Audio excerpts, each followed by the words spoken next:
What's going on, everybody? What's going on, everybody? Merry Christmas to all of you. Come on in here. Oh my God. Yeah, I am so happy to be able to go live. I hope you guys have had a fantastic Christmas. Merry Christmas to the entire Lady Luck Club, to all the Lucksters, to all the members, to all of my mods, fantastic mods, to supporters, viewers. Jesus loves the trolls as well. Merry Christmas. Happy holidays. I hope you guys had a fantastic day, depending on what time zone you're in. And perhaps you might be into December 26th. Shout out to everybody. Thank you all so much for tuning in. Y'all, oh my good Lord. See, try to take a couple days off, Candace. Girl. Oh, you alien. Candace just never ceased to, I guess make a fool out of herself. Girl, you debunked yourself. And so, if you, in case you all haven't seen the thumbnail, it's the entire image that she posted of this fake ass report from this fool she had on her show. Because that's what it is at this point, Candace. It's just buffoonery. It's buffoonery.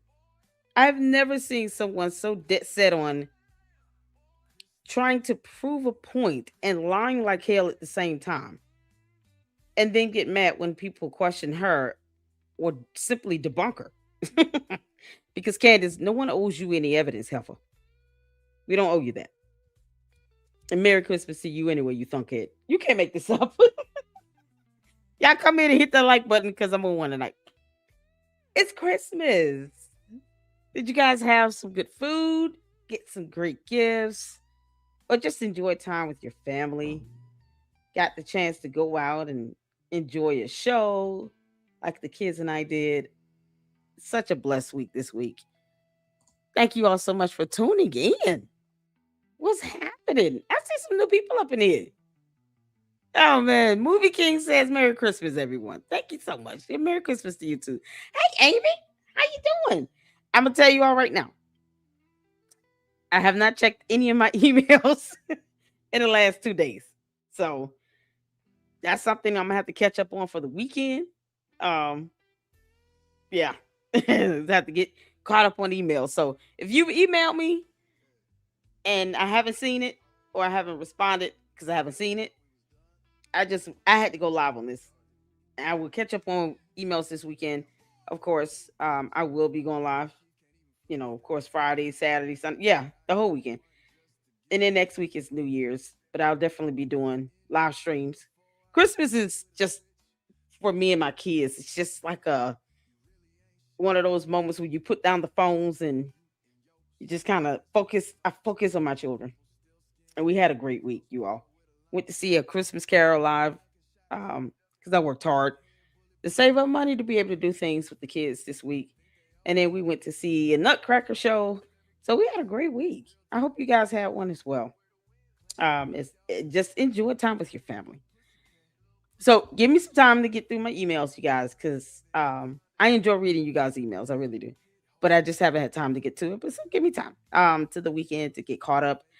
And I will make sure that I address your emails and look into my spam folder because some of them are landing there and God knows why. Yahoo sucks. All right. Thank you so much for tuning in. Hit the like button as you come in. We got some few things to look at. Oh Lord. I told you all this dude that was on Candace's show was a fool, right? And you guys know I said that I didn't even like, sometimes discernment is the best thing you can have. I just didn't even get a good feeling that he was the person proclaimed to be Mitchell Harrison Snow. Yeah, okay. So Candace just proved me right in her in this image that looked like it was just a typed up Word document of some sort. Yeah, she proved me right because it was a whole new another name in that so-called fake incident report from a military police station. You can't make this stuff up. Candace, You didn't even bother to look up what an actual incident report looks like from a military police department. I mean, the U.S. Army. You understand they have their own forms. This stuff Candace is out of control, y'all. She's just out of control. She's being so damn lazy. And yet this idiot is still raising money. $140,000.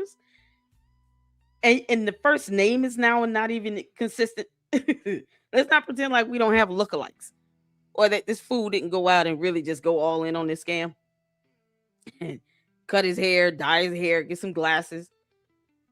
Probably because he already looked like Mitchell Harrison Snow and he's got a whole different first name. You can't make this stuff up.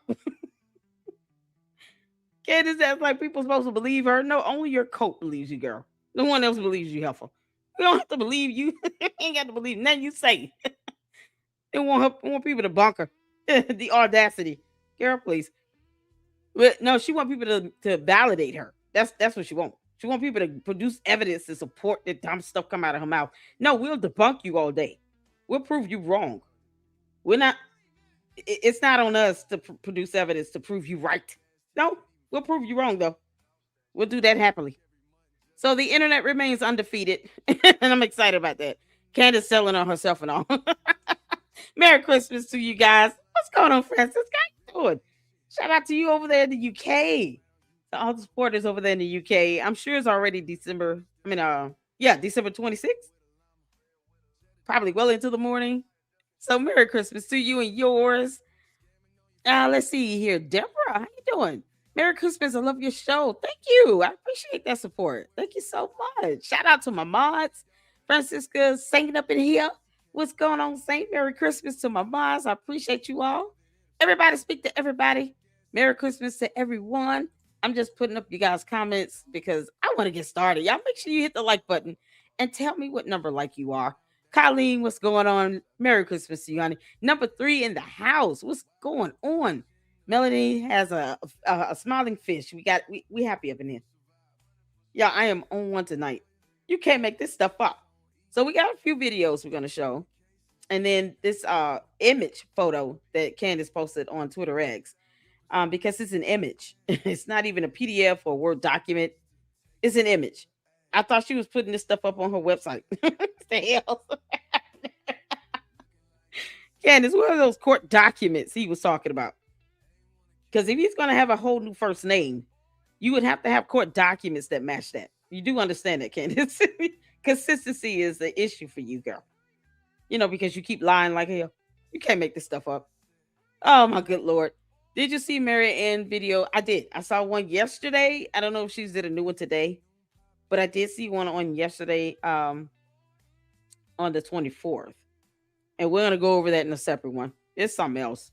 If it's not Umar the Oompa Loompa, we've got Candace the alien from outer space sitting here. It's just keeping up ruckus for nothing.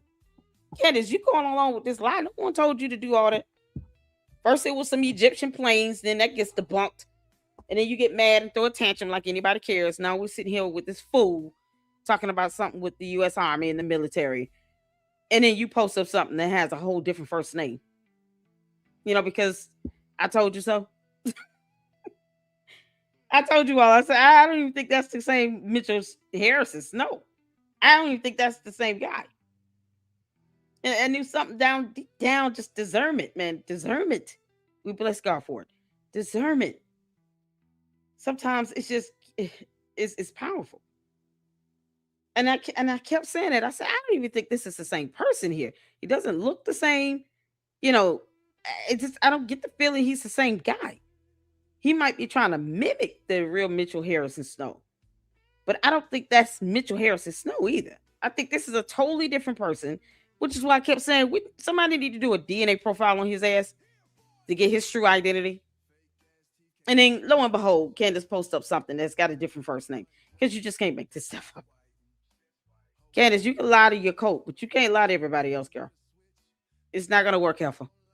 No. She think everybody's just as stupid as she sounds. You can't make this up. What did you dig up, LL? The title of the live made me giggle.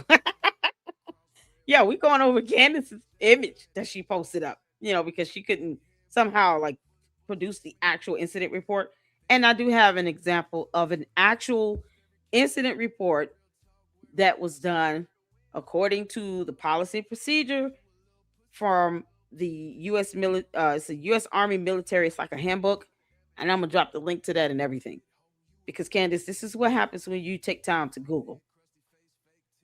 I mean, it was as simple as that. Looking up what the actual incident report will look like from a U.S. military police station. She didn't even do that. This stuff is crazy. What's going on, Tavares? I asked her, Francisca, but no answer yet. What's going on? Did you? Oh yeah. I'm sorry. I'm behind on my emails. I did see it. I did see it. So that's a whole separate live, y'all. That's stuff going on with Umar. And I mean, I think we all pretty much discussed here with Lene Stacks that um Umar was under fire with a federal investigation.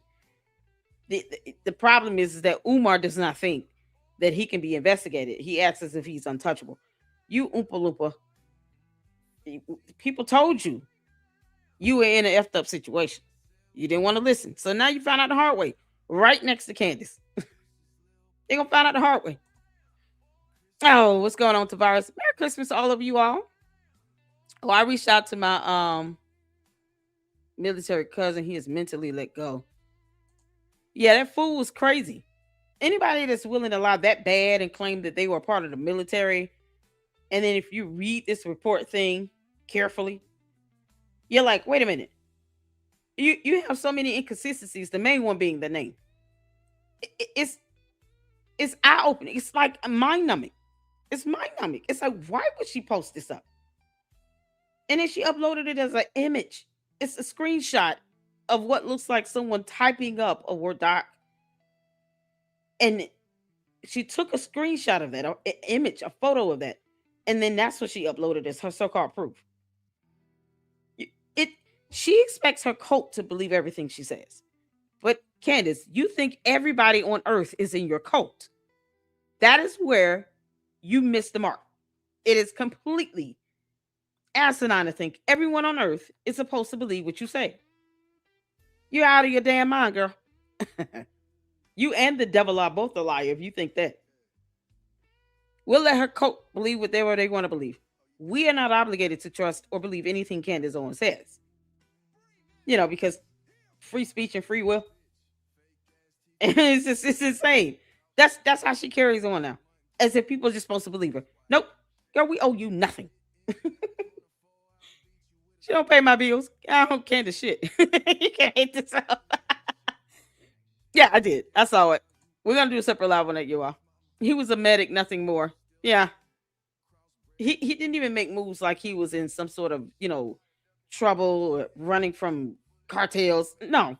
You don't sit here and come on a podcast to show, which is so crazy, and you claim that you're in fear of your life. First, it was her lying about a different name altogether, whoever Harry Meyer is, and then this guy comes out as if people can't just do some sort of imaging analysis, try to figure out who he really is.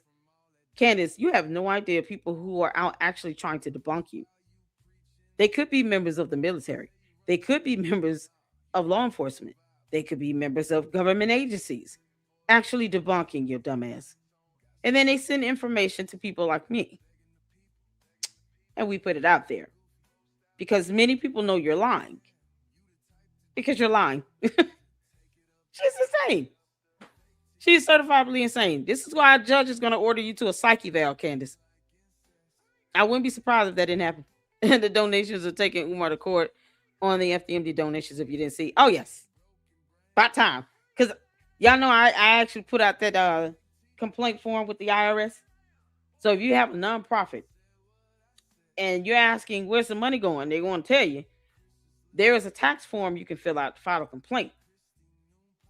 And I've already said donors should be suing him. Just for the principle of the situation, Umar. Yeah, that's what's happening here. Oh, yeah, I'm very well aware. I've been advocating for that for like 2 months. Plus that and signs proof of life from his mother. So luckily, if something happens and he ends up, going to jail or something like that, they can definitely go into that house and see what's going on with his mother. So we're here for it either way. Oh yeah, absolutely. He's in trouble. He's in trouble. Umar, you had this coming. Your Umar Tardians cannot override any investigation going on with any government agency. They can throw tantrums, but they can't stop it. Oh man. Yeah, just chips fall where they may. What's going on? Sure, how you doing? Hey, my sweeties, Merry Christmas. Merry Christmas to you and your new grandbaby. Oh, she's so adorable. We love babies. A beautiful, beautiful baby. So I hope you had a fantastic Christmas with your grandbaby at home and just love on her. Listen, they only babies but for a little while. And then they start walking and talking. And then next thing you know, she's like, Grandma, I need to get my hair done every week. I was raised by my grandmother, so I was a bit spoiled. I'm not even gonna lie. Yeah, I got my hair done every week. What's going on, Lawyer Love? How you doing? Y'all ready to get started? We got some videos to check out. Oh man, it's hell. I just want to make sure. Shout out to you. How you doing, honey? Shout out to all my moms. I appreciate you guys for tuning in. I'm just trying to make sure I get you guys comments up. I appreciate you all so much. You Nerve Ensemble for the 299 Super. Merry Christmas, LLC. Just got here. Honey, you're not missing out on anything. I'm just going into my introduction. I appreciate all of you all. Anyone get any good gifts? Thank you so much for the 299 Super. The Nerve Ensemble is an absolute blessing. I appreciate it. Thank you so much. Shout out to you for your generous contribution. Y'all, I am so excited. New music video up on my channel, Docs and Queen. Check it out later. I sure will. Hey, Mira, how you doing? What's going on? All right, y'all, let's get to it. Let's get to this because, Candace, you're helping us out. I don't even know what you think you're doing. You're helping us out. So I have two videos from Nick Brooks. If you guys remember the California attorney, I am so glad that he is posting up the content relating to the Macron lawsuit because, Candace, at the end of the day, that lawsuit is not going anywhere. You're still going to have to face Judge Rennie. More than likely, your motion to dismiss will be denied. And besides, you don't want it to be denied either way. Remember, you want the dismissal to be denied. You want it to go through to the discovery phase. That's what you said. You don't want the case dismissed. Most people wouldn't file a motion to dismiss if they don't want something dismissed. So we're going to check out Nick Brooks talking about some updates with that. And I do have the actual docket so that you guys can see after this video plays. And then there's a second video regarding Erica Kirk and Candace Owens regarding who really lost their reputation here. And we all know that's Candace, except the coat. The candy asses is just they're going to believe what they want to believe. I'm not here to sway them on anything. And they know they enter my chat at their own peril. So, I don't try to convince people that. I think that's the worst thing you can do is try to get people to change their mind on something. And sometimes people just have to come to the realization for themselves, which Candace will find out the hard way because she keeps effing around. She about to find out. Ain't you right, Candace? Yes, you are. You alien. All right, let's get to it. So we're going to start this off. Make sure you guys check out Nick Brooks. We had him here in the LLC last week, and it was an absolute pleasure. He is always welcome here in the Lady Luck Club. And our brother Jay Witt podcast had joined us as well. And we had a great discussion. We was able to ask questions, especially about the lawsuit. And he gave his honest opinion and input. And I'm going to post the video link in the chat. If I can get one of the mods to drop his YouTube channel link in the chat, make sure you guys go check him out. What's going on, Jay the Informant? How you doing, huh? As well as Jay the Informant. He's another fantastic content creator. S-Files, you always, as always, drop your link to your YouTube channel in the chat. You don't even have to wait for me, girl. First six is Jay Wood sent me the lyrics. I made it to a song, made the video. It's pretty catchy when you can dance to it. Okay, we'll check that out. What's going on, Mila? How you doing? So as far as drop your YouTube channel link, and if I can get one of the mods to please drop the YouTube channel links for Jay the Informant as well as Nick Brooks. Let's support these fantastic content creators, um, and show them some love. And then when you guys can see and hear, put a one in the chat. Let's get to it. In McCrone v. Owens, request for admission. Emmanuel and Bridget McCrone sued Candace Owens in a Delaware Superior Court for defamation of her claims that Bridget was born male and other conspiracy-style allegations. We're going to talk about what requests for admissions are, when they show up, and how both sides could use them to lock in key facts in this case. A very quick backdrop. The McCrone's complaint describes a campaign of global humiliation, an 8-part Becoming Bridget series, and related content that allegedly recycled false conspiracy claims about Bridget's gender and the couple's past to build Owens' audience and revenue. They say she kept going even after prior French litigation and multiple retraction demands that attached birth and marriage records. That's the factual context for drafting sharp requests for admission. Requests for admission are written statements where you ask the other side to admit or deny very specific facts or the authenticity of particular documents. Unlike interrogatories, you're not fishing for explanations. You're trying to narrow what's actually disputed so you don't waste time proving easy things at trial. If the other side admits a request, the fact is treated as true for purposes of the case, and silence or non-answers can even be treated as admissions under the rules in many courts. So, in a defamation case like McCrone v. Owens, well-drafted admissions can quietly decide half the case before a jury ever even hears it. Timing-wise, requests for admissions live in the same neighborhood as other written discovery. In practice, you usually see them after the pleadings are set and basic discovery has started, when both sides know what facts really matter. Delaware civil rules explicitly treat requests for admissions as part of the discovery toolbox, alongside interrogatories, document requests, and depositions.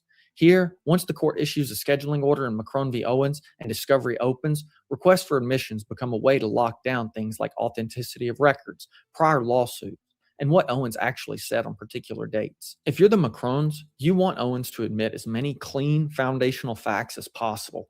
Sample requests for admissions in this case could look like this. 1. Admit that on or about March 15th, 2024, you published a video episode in which you stated that Bridget McCrone was born male. 2. Admit that before July 23rd, 2025, you received at least one written demand from counsel for Emmanuel and Bridget McCrone stating that your allegations about Bridget McCrone's gender were false. 3. Admit that you have not obtained any birth certificate or government-issued identification document contradicting the French civil records attached to the retraction letters sent to you by the McCrone's counsel. If Owens admits even to some of those, the McCrones no longer have to prove publication dates, notice, or the basic authenticity of their records. They come into trial as established facts. Requests for admissions can also go closer to the heart of liability. Courts allow requests to admit the truth of facts and even the application of law to fact, as long as you're not just asking for a pure legal conclusion. In McCrone v. Owens, that might look like this. 1. Admit that at the time you published the statements at issue, you had no personal knowledge of the circumstances of Bridget McCrone's birth. 2. Admit that you were aware prior to July 23rd, 2025, that French courts had rejected similar claims about Bridget McCrone's gender as false. 3. Admit that your statements about Bridget McCrone's birth sex were understood by your audience as statements of fact rather than as jokes or satire. Owens can deny, but and I'm so glad he said that, because this is what really catapulted this lawsuit.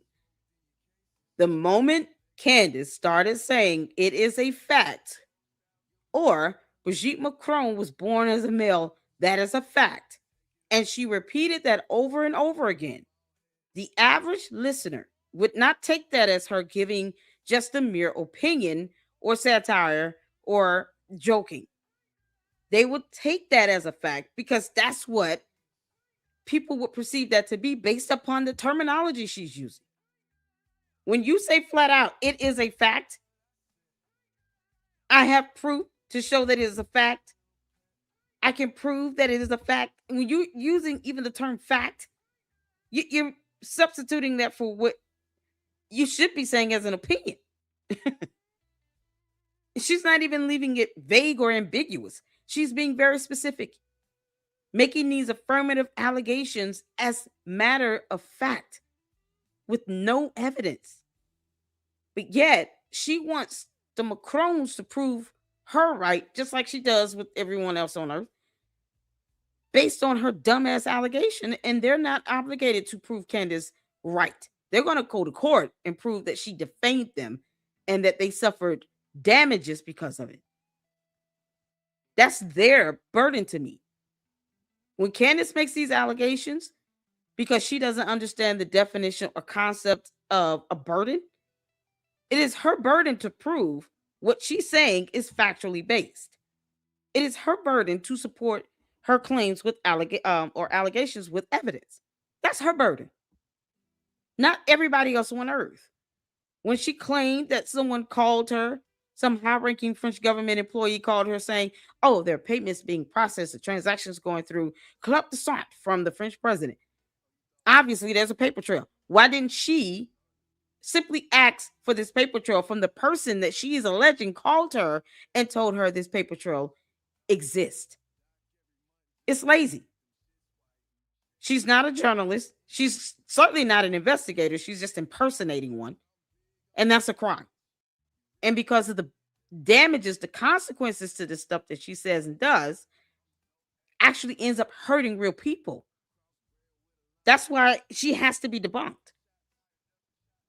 But you would think if someone calls you and tell you that someone's making payments, and I've seen these transactions somewhere just for your life to be taken, you would ask for that evidence. She didn't do that, but yet she made these allegations as a fact. She stated it as a fact, but she did nothing to show that it was legitimate or authentic. She didn't ask this employee for those transactions.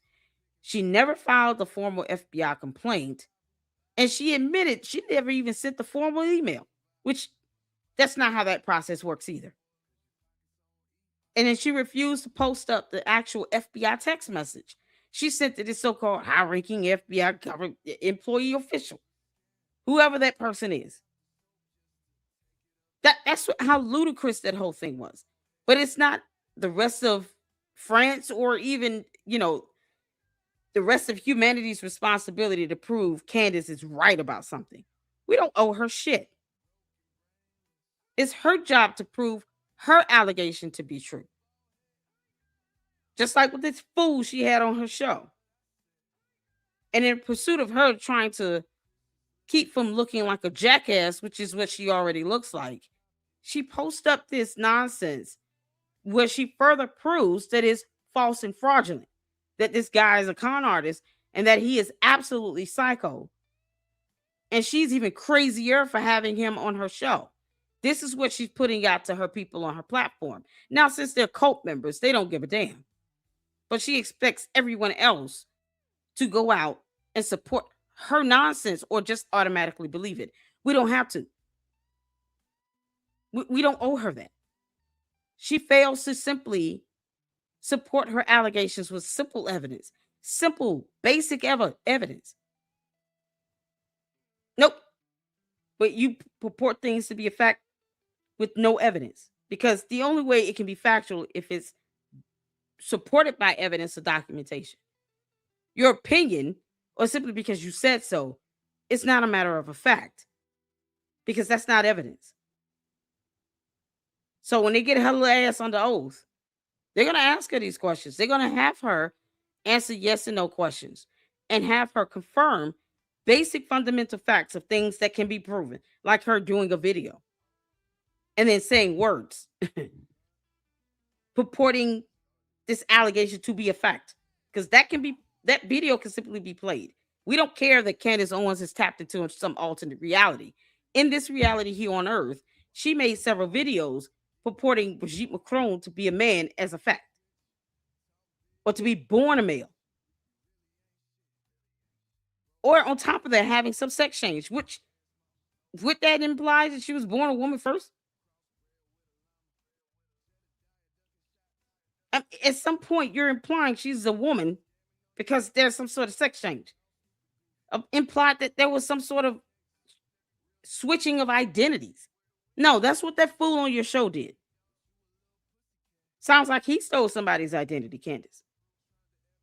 Because his first name is not even matching now. But when she said that as a fact, Brigitte Macron was born a male, okay, you messed up. And now she's throwing a tantrum because she's being sued for it. The Macrons are showing us all how it's done. And this is the only way to get Candace Owens on the record to have to attest to the things she said is to file a lawsuit against her. Period. TPUSA, Erica Kirk, they're going to have to do the same thing. Tim Pool, all these people that are saying or hinting towards litigation needs to go ahead and do it. Because it's the only way she's going to be forced to put this stuff on record. Is it going to stop her from talking? No. But then she's going to see when she goes to court, you can't just go in there and cut up and act like a fool in that courtroom. They'll hold your ass in criminal contempt of court and direct if you do it in front of the judge's presence. They'll sanction you. They'll sanction your attorneys. She's not going to be able to act the way she wants to act and behave the way she wants to behave in that courtroom. And the way she's going, this judge is going to order her to a psyche eval because they're going to look at all these videos and then they're going to look at all the other things she's saying and doing. And they're going to be like, something is going on with her mentally. And if she gets ordered to do a psyche eval, she's going to have to do it. And Candace, I'm sure there's a lot of documentation you don't want to be put to the public through the discovery process. I know you know that there's a lot of documentation you don't want to get out there because the moment it starts going through the courts is when it becomes available to the public. So I already told you all, the odds of her trying to reach some sort of settlement agreement, it's like 88%. I just hope the Macrons say no, kick rocks, we're going to trial. And we got a jury demand, so it's going to be a jury trial. Because at some point, she's got to learn. Saying what you want to say, there's a price to pay for it when you're lying like hell. And we're not obligated to sit here and prove her right about a damn thing. We owe her nothing.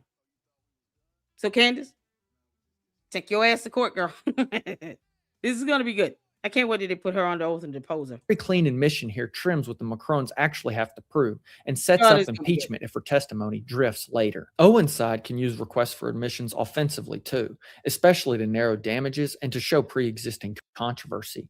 Sample requests aimed at the Macrons could look like this. 1. Admit that prior to March 1st, 2024, at least one French media outlet had published allegations concerning Brigitte Macron's gender. 2. Admit that you have continued to appear in public, give interviews, and perform official functions since the publication of defendant statements. 3. Admit that you are not seeking to recover any specific lost contract, employment position, or governmental office as damages in this lawsuit. If the Macrons admit prior publicity, ongoing public life, or limits on categories of damages, Owens' team can argue the incremental reputational and economic harm from her content is much smaller than the complaint suggests. Big picture, requests for admissions in a case like Macron v. Owens are about cleaning up the battlefield before trial, getting both sides to admit basic facts, authenticate documents, and narrow what's really in dispute. They don't look dramatic on YouTube, but they're one of the quiet ways defamation cases get decided. Because once you've admitted a fact in a request for admission, you don't get to refight it in front of the jury. If you found this video helpful, please hit like so more people see it. Before you go, tell me in the comments, should courts force parties in high-profile defamation cases to admit or deny sensitive facts about their personal lives, or is that a step too far? If someone you know follows Candace Owens or works in the media and politics, send this to them so they can see how requests for admissions really work. And if you want more breakdowns like this from a California attorney, subscribe and turn on notifications so you don't miss the next episode. Thank you very much. Oh, he's so dapper. I love it. Let me show you all the docket right quick. So here's the docket here. As you all can see, there's a stipulation for this proposed order governing word limit and deadline for the reply in support of the motion to dismiss by 7,500 words, due January 9th, 2026. So far, that is the status of this case. And it's it's a stipulation. So that means that both sides have agreed to this extension, because that's essentially what they're asking for. You know, we need an extension to add more words on here because reasons, especially when they're simply wanting the matter to be dismissed and for the first amended complaint, the FAC, to be stricken. we're back at square one. So they want to have more words to reply to their answering brief from the Macron's attorney. So anytime there's a motion filed, the opposing party gets to respond, and then the moving party that filed the motion gets to reply to the response. And then if the opposing party wants to do an objection, sometimes it can just go on and on and on. I wish they would just request for a hearing on this already so we can get this moving. Because at this point, we'll be at this all day. So this reply to the Macron's attorney's response to Candace's motion to dismiss is due on January 6th. So of course that will put back, any hearing on the motion to dismiss overall by at least a week or so. I just hope that they request for, a hearing and get that on the calendar because there's a way, court calendars and stuff are available to the public. So I showed you guys the way that you can look at the court calendar to see what has been assigned for at least a week at a time regarding civil matters in the court by a judge. You can actually look at Judge Rennie's calendar and see what he has docketed on the calendar to hear what matters he has to hear. They need to just get going with this. That's where we at. And the back and forth is just stalls it. So of course the order, because they stipulated, was signed and docketed on December 13th. So ordered, they, both parties agreed to push back the reply, so that Candace's attorneys can, reply to their actual response to their motion because reasons. Because they need extra time to produce 7,500 words. Oh man, this thing is getting ridiculous. The back and forth is just, just move forward with it. And Candace, listen, she could always at any given time tell her attorneys, can you all just go ahead and get the hearing? This is eating up billable hours. Now she's asking for money for security when I really think it's for attorneys. Because that's how I feel about it. I think she's asking for money for her attorney fees. These billable hours with 3 attorneys, yeah, that can eat into a budget. Candace, you and Boys Club are worth what, 244 million? Might be a little bit more now. Um, Tell him he needs to start signing some checks. You asking your audience who's, they're cult members. So they, of course they're gonna say, okay, master, we'll do what you say. So they're just gonna send her money either way. Just like they're sending this fool money and they can't even ask questions about his first name. You can't make this up. So let's get to this next video with Nick. And he's going over, of course, this reputational damage being done because Candace opened her mouth. And she wants to say words but not be held accountable for them. It makes no sense. So let's get to this and then we'll get to the détente of it all. This dumb post she put up that was not even in a Word document. It was an image. And I'll show you all that. And then there are a couple of videos from Artie Troll. Shout out to him and Jay Wood Podcast that we're going to check out. Just because you got now Alex Jones, who had to pay $1 billion because of his conspiracy theory and nonsense he was saying about kids who were uh, murdered in a school. And he had to be taken to court for that. And even he's coming out. As horrible as what he did and said, even he's coming out debunking Candace. What? You can't make this stuff up. All right, so let's get to this video here.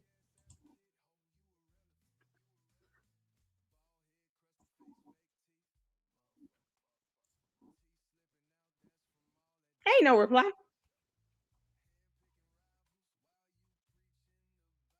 Hey, Laura.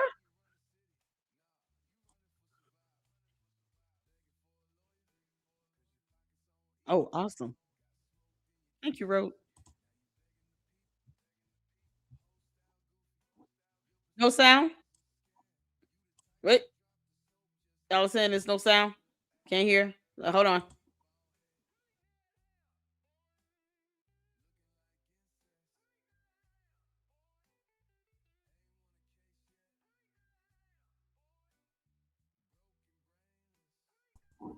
Can y'all hear me? Okay. No sound on his video. All right, let's reconnect. Okay, let's reconnect. Let's reconnect. We're gonna start this thing over.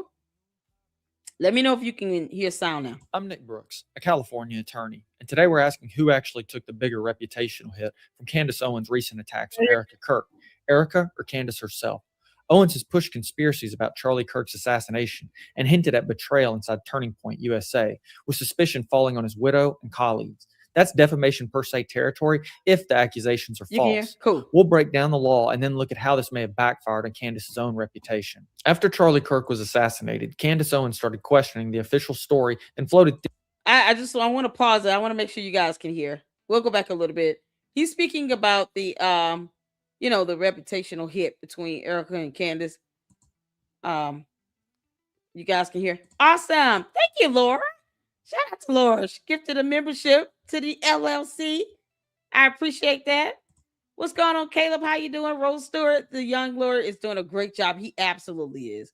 And I love his approach and the tact that he has with being, fair on both sides, being able to give insight from both sides. So when in the previous video he was talking about, the admissions, getting statement of facts on the record, he gave scenarios of how that could sound, coming from the Macrones and coming from Candace. And some of the sample questions, as far as admissions to these just basic fundamental facts that can be researched, looked up, read, or seen in videos by members of the public, how that can sound coming from either side. So that's what you expect an attorney to be. You expect them to be neutral and impartial. And then, of course, it gives insight on what to expect as these proceedings move forward through the court. Because I just find it hard to believe that Judge Rennie would grant this motion to dismiss, especially at this stage where Candace has already admitted she has LLCs in Delaware. It's insane. She literally threw that whole defense out the window. Oh, Candace. See, this is why people I don't want you to shut up. I want you to keep on talking. Because you debunking yourself now. Because you don't, this is a ruse. All this is a hoax. You went from going after Brigitte Macron to now you're trying to go after Erica Kirk and TPUSA, and you're trying to go after Erica Kirk through some fool who's a psychopath, going on military bases and being escorted off. We'll get to the dumb statements or whatever she typed up and took a screenshot of and posted up as an image. Yeah, we'll get to that. But this is where we are now. So let's get back to it. Point USA, with suspicion falling on his widow and colleagues. That's defamation per se territory if the accusations are false. We'll break down the law and then look at how this may have backfired on Candace's own reputation. After Charlie Kirk was assassinated, Candace Owens started questioning the official story and floated theories involving foreign governments and people close to Charlie. She implied TPUSA insiders may have betrayed him, and many viewers understood that as pointing to Erica. Meanwhile, TPUSA's board unanimously chose Erica as CEO and chair to carry on Charlie's work, and her big public moment was a simple plea to Owens and others to stop. That contrast sets up both legal and reputational analysis. Legally, the hinge is defamation per se, statements so serious that the law presumes reputational harm, like accusing someone of a crime or betrayal. Implying a widow and her team were complicit in a murder or cover-up fits that category, if it's false. And Erica stepping into TPUSA isn't some strange power grab.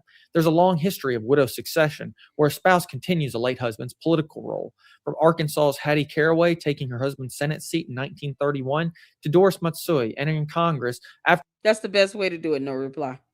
Why do you all think I keep telling you all to hit up a tip line? Candace, you're not even smart enough to know when you're being trolled, girl. Because you don't vet your tips at all. And her saying, oh, I verified everything, I vetted everything. No, No, she didn't. Yeah, no reply hit the nail with the hammer.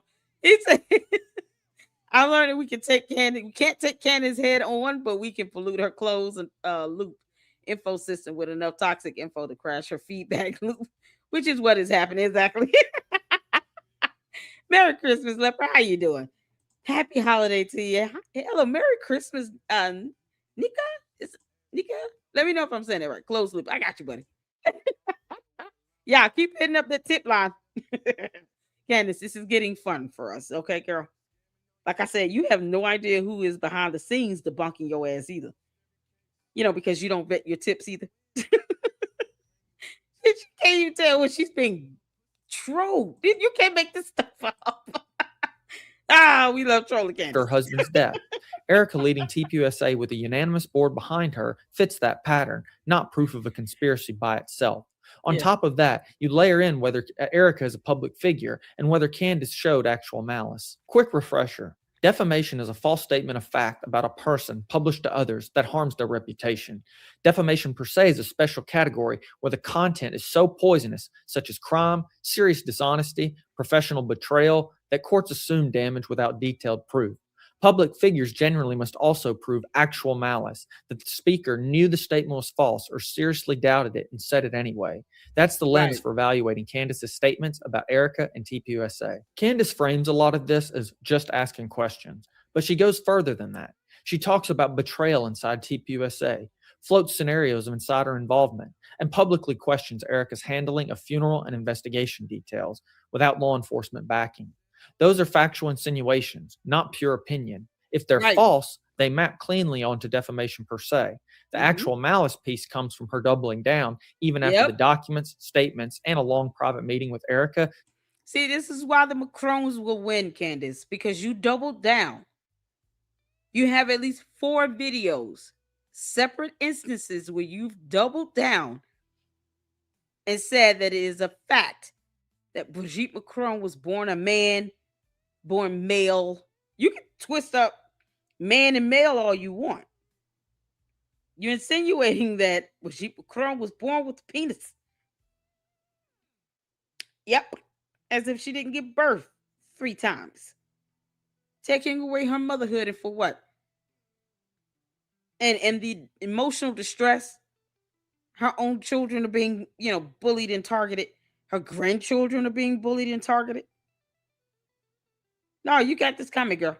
Tried to address her claims. Keep That's doubling down. exactly They're the gonna kind keep of proving record their a case. plaintiff would point to as reckless disregard for the truth. On Yep. paper, Erica is the defamation plaintiff, and the law presumes harm if a court finds defamation per se. But look at how this is played out in public. Right-leaning and mainstream outlets alike have called Owens sadistic, dangerous, and conspiratorial, and some longtime conservative allies are clearly distancing themselves. Erica, by contrast, is mostly framed as a grieving widow trying to protect her family and staff, and as the board-chosen leader continuing Charlie's project at TPUSA. In practical terms, Candace may have done more lasting damage to her own credibility than to Erica's. For influencers, this is the real lesson. There's nothing inherently suspicious about a widow continuing her late husband's cause. Hattie Caraway, Doris Matsui, and many others did exactly that in Congress. And Erica's Mhm. move into TPUSA fits into that long pattern of widow succession. When you ignore that context and spin it into murder-adjacent innuendo, you're not. And here's the thing: Charlie Kirk wanted Erica Kirk to take over in the event something happened to him. So if you add on the concept that there could be a living will with his last wishes of him wanting to pass on TPUSA to his own wife, then Candace can be mad until kingdom comes. No one cares. But she's not CEO of TPUSA, thank God. Because you can imagine the mess and the upheaval that it would be in right now. You got people that don't even want to ask her for any communication that she had with Charlie Kirk within the last 12 months of his life, where they were on good speaking terms, and he still considered her a friend. And if he only knew what she was doing now, there are several times where Charlie Kirk should have just called out Candace Owens And this is what happens when you don't. It festers up. It's like a infection, because you scraped your knee on the ground and you failed to put some neosporin on it. And then it gets exposed to some bacteria and becomes infected. And then that infection grows, and that infection is not treated. And next thing you know, you're crossing the line into sepsis. Well, now you have just infection all over your body, plaguing you because you're too scared to go to a doctor. Even scripture supports Christians making sure that we call people out when need be. And we address real issues, especially when there's false statements being made, when they're just flat out lying. And they're doing it intentionally. Candace trying to use some fool who lied about his military experience and his life, or his name even, to go after Erica Kirk to say, oh, she was on a military base when there are 1,000 cameras everywhere. No camera footage. Not one time did she even ask him, why didn't you pull out your phone since you were able to take a selfie? Why didn't you pull out your phone and take a photo of Erica Kirk? Where's the camera footage to support this? Because we would need to visually see that. See what happens, Candace, when you pull people into your stupid scheme? And the internet remains undefeated. People are going to go out and debunk you. Because now you're making an insinuation, and it's not even an insinuation. You're trying to utilize this clown, this fool from your show, to say Erica Kirk and Brian Harper were on a military base. Were there cameras around? Are the witnesses around? If they wanted to sue you for that, don't you think that'll be the first thing they'll demand is evidence on this? And it can be so easily debunked. I think Paramount Tactical put up him and Artie Trolls. I've seen a couple videos where they posted up flight confirmation for Brian Harper, where he was taking a flight during when this alleged meeting was supposed to occur. And then you got this clown, this fool, able to just go into some secret meeting on a military base while he's supposed to be there getting some documentation. How did he even know about it? See, simple things like that. So if you put his ass under oath, how do you think he'll do? I don't think he would do well at all. I think he would walk himself into some perjury. And that could have happened, Candace. That fool you had on your show and you can both be sued and named as co-defendants. And neither one of you will do well under oath at all. You don't even want this lawsuit with the Macrons to go to the discovery phase like you said you did, because you're a coward. So perhaps you shouldn't do dumb things and make these allegations and assertions, or use other people to do it, knowing you don't have any evidence to support it. I don't care about what she types up in some Word document and then takes a screenshot of it and posts that image up on Twitter. I don't give a damn about that. Show me the camera footage of Erica Kirk and Brian Harper being on the base at the same time this idiot was on the base.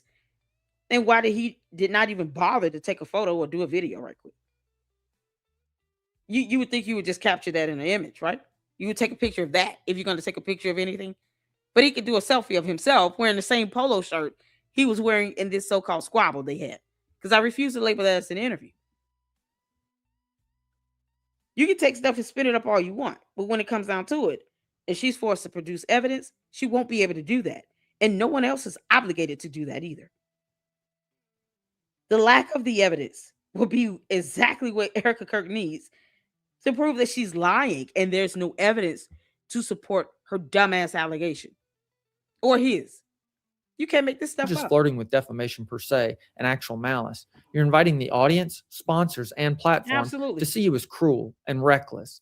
That reputational boomerang can be worse than any single lawsuit. If you found this video helpful, please hit like so more people see it. Before you go, tell me in the comments, did Candace Owens cross the legal line in defamation per se, or is it just ugly but protected question asking that backfired onto her reputation?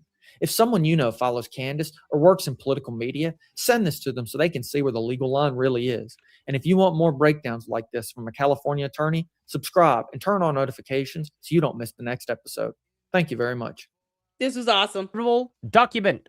Hold on. So we got Artie Trolls here, Hey, every and Artie pulls up this image Candace posted up on Twitter X.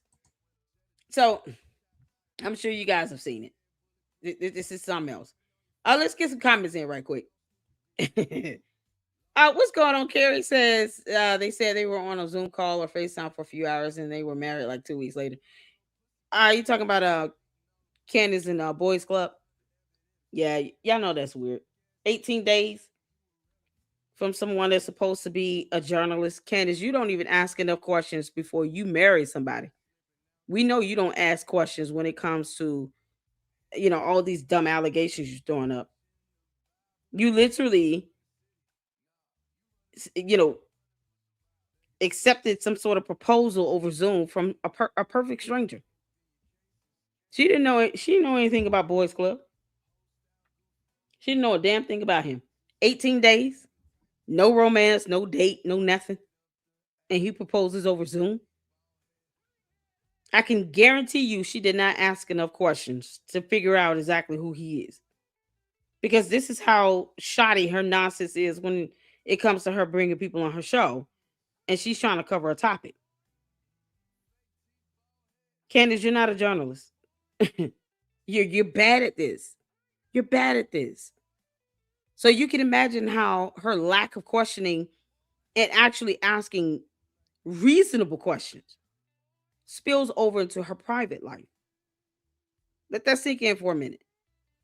I can guarantee you opportunities for her to ask Boys Club George questions before he even proposed to her went over her head. And if what she's doing now is a reflection of her so-called journalistic skills, then you can see how people are asking whether or not their marriage is arranged. Because she didn't ask that boy any questions in 18 days. I highly doubt she asked him every question and actually was able to validate responses he gave to her. I highly doubt it. Seems like he was just desperate to hurry up and get married, meet some deadline so he wouldn't be cut off financially. That's kind of what I'm discerning here. Candace, we can theorize stuff all day, girl. We can do it too. We can theorize that, perhaps George felt, his biological clock was ticking and he just need to hurry up and get married and have some kids to secure his place in his family and, keep the money flowing. Maybe there's some sort of requirement for him to be married. Who knows? Who knows? And they got 4 kids now. The kids been brought into this. And if this is how she goes about handling issues or anything when it comes to her channel, you can guarantee she didn't ask George enough questions in 18 days to even feel comfortable to saying yes, reasonably. Uh, and she fell for it. That's what's so crazy. She fell for it. So she's got George, and the rest of us, we've got evidence. She doesn't vet shit. She don't vet no tips. She don't vet nothing. You can make this stuff up. She's already in 2 lawsuits, but she acts like she isn't worried about a third. Exactly. Candace, you still in that federal lawsuit, girl. Yeah, I have it up. I have to go over the Ford lawsuit. Yeah, Candace, you're in a federal lawsuit involving a pump and dump scheme. More fraudulent behavior, fraudulent activity. You put fake coins in front of your audience and had them buy these fake coins, knowing that they were absolutely worthless, probably didn't even exist. They just gave you money. Pump and dump schemes are fraudulent schemes. That's all it is. It's a fraud scheme. So I don't put the aspect of Candace committing fraud past her, considering the fact she's being sued for it. Candace. Russell Brand interview, she revealed she struggles with vengeance. Candace is absolutely vindictive and petty and retaliatory. She absolutely is. Look how she acts when it comes to someone not wanting to give her an interview.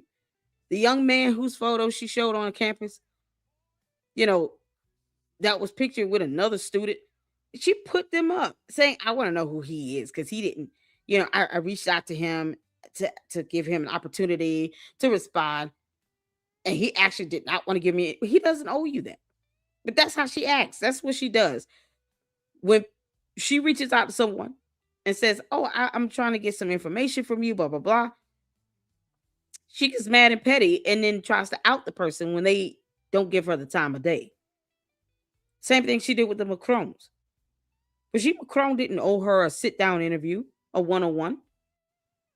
And Erica Kirk didn't have to fly out to Tennessee to say anything to her either. But there is a video where Erica Kirk says it was intentional. Her and her COO went there intentional, and she gave her what she wanted to give her, what she wanted her to know. If you listen to her wording, it's very, very specific. Candace Owens, like I said last week, walked away from that with nothing. She didn't get call logs. She didn't even ask for that message about Charlie Kirk being concerned about someone taking his life. She didn't even ask for that message. Erica Kirk gave her what she wanted her to have. And Candace Owens had to be okay with that. She can't demand anything out of anybody. So while Candace Owens, in her alternate reality, thinks she's queen of the universe, you know, the alien is learning the hard way, the ways of humanity and how we act here, how we are here on Earth as human beings. We don't owe her anything. Candace, be happy you still on our planet, girl. You can't make this up. Oh man, most people would be keeping a low profile, but she acts like she's trying to get sued. She said, Sue me, I want subpoena power." Yes, I said Laura saw that and was likely like, seriously, what the hell? I know, right? She now victim to her fans. Oh yeah, she's playing the victim hard time. That's what narcissists do. When they don't get their way, they play the victim. They go crying, talking about how everybody's attacking them, and using terms like hate and hating, and you know, attacking, because they don't understand the definition of it. And they go out all on the limb to make it seem like now, oh, people want me to shut up. Candace has not shut up since September 10th. She has not shut up about anything going on with Charlie Kirk from day one. So the aspect of people wanting her to shut up when she's still talking is hypocritical, and it's a lie. And that's what she tries to weaponize and then tries to amplify out to make it seem like people just don't want me talking about this. We're so close, but she never says what she's close to. Because Candace, who pulled the trigger on the gun again? That's what she was supposed to be looking up. Who pulled the trigger on the damn gun? When she can't say that, then, she's sitting here talking about somebody's close to something and she can't specify what she's close to. Because she's certainly not close to telling us who's this so called alternative suspect in her world, in her mind, that pulled the trigger on the gun. She's talking about everything else but that. So, no one owes her anything. She's on the high midget horse. Oh, man. That's all. Somebody had a thumbnail with being on a midget horse. You can't make this. That was Story Box. It was so funny. Oh, how is Russell Brand now? And how is Russell Brand credible? Ugh. How is Russell Brand ever able to even go and speak at AmFest? I have questions about that. Why is he allowed to speak at AmFest? Knowing he had Candace on his show while Candace is sitting here, going after TPUSA and Erica Kirk. They invited him to speak at AmFest, and for what? Like, I hope they understand they don't owe people a platform. They don't owe people the time of day. So if you go speak at an event, I don't care what it is, TPUSA needs to conduct themselves as if you're selecting people because they deserve to be there, not because you feel some obligation to that. No one owes him a microphone. And if he's willing to sit here and fail to correct Candace Owens when she was dead ass wrong, or at least ask for evidence of this stuff that she was saying, you're enabling that behavior. You're saying, oh, it's okay to sit here and lie like hell about somebody being spotted on a military base when you can't produce any of the security camera footage, or explain why you didn't take a photo. You don't have any witnesses that can attest to this sighting. Who are the people at this so-called meeting again? Why didn't you take a photo of any of this stuff? But you going around looking for records. And the man said several times he walked. Like those types of things she failed to even ask for and debunk. And then she perpetuates this all over Russell Brand in his interview. She goes out and repeats all this BS about Egyptian planes and all this dumb stuff. None of that have anything to do with her narrowing down to two people, 2 to 3 people that could be possible alternative shooters. None of that. Planes can't pull triggers on guns either. Things we don't care about. That's what she Hopper doing. It's distraction, if nothing else. And they entertain Russell Brand. I don't get it. They don't owe him nothing. He should earn that spot. It's just how I feel about that. Hope the peace of Christ around you and plenty of blessings. Thank you so much. You as well, Mira. To all of you all. Thank you so much. About Candy ass is big man. Yes, they are. Pretty Pink says he has worried about the children, not a safe or good situation for them. Yeah. And the worst part is, kids can't help who their parents are. Carrie says this is why I think someone with deep pockets is backing her so she can fracture MAGA and the conservatives. Probably so. I mean, Candace claims she's not political anymore, but she's still harping on TPUSA, which is supposed to be a conservative nonprofit organization. So it's like, why even focus on something that is, you know, not completely political, but you have the majority of the concept of TPUSA being based on their conservative political views. Why even talk about it if you're not political? It makes no sense. The beauty of being neutral is that you can speak to the situations, whether it's something regarding conservatives or liberals, Democrats or Republicans. It doesn't matter. But she doesn't.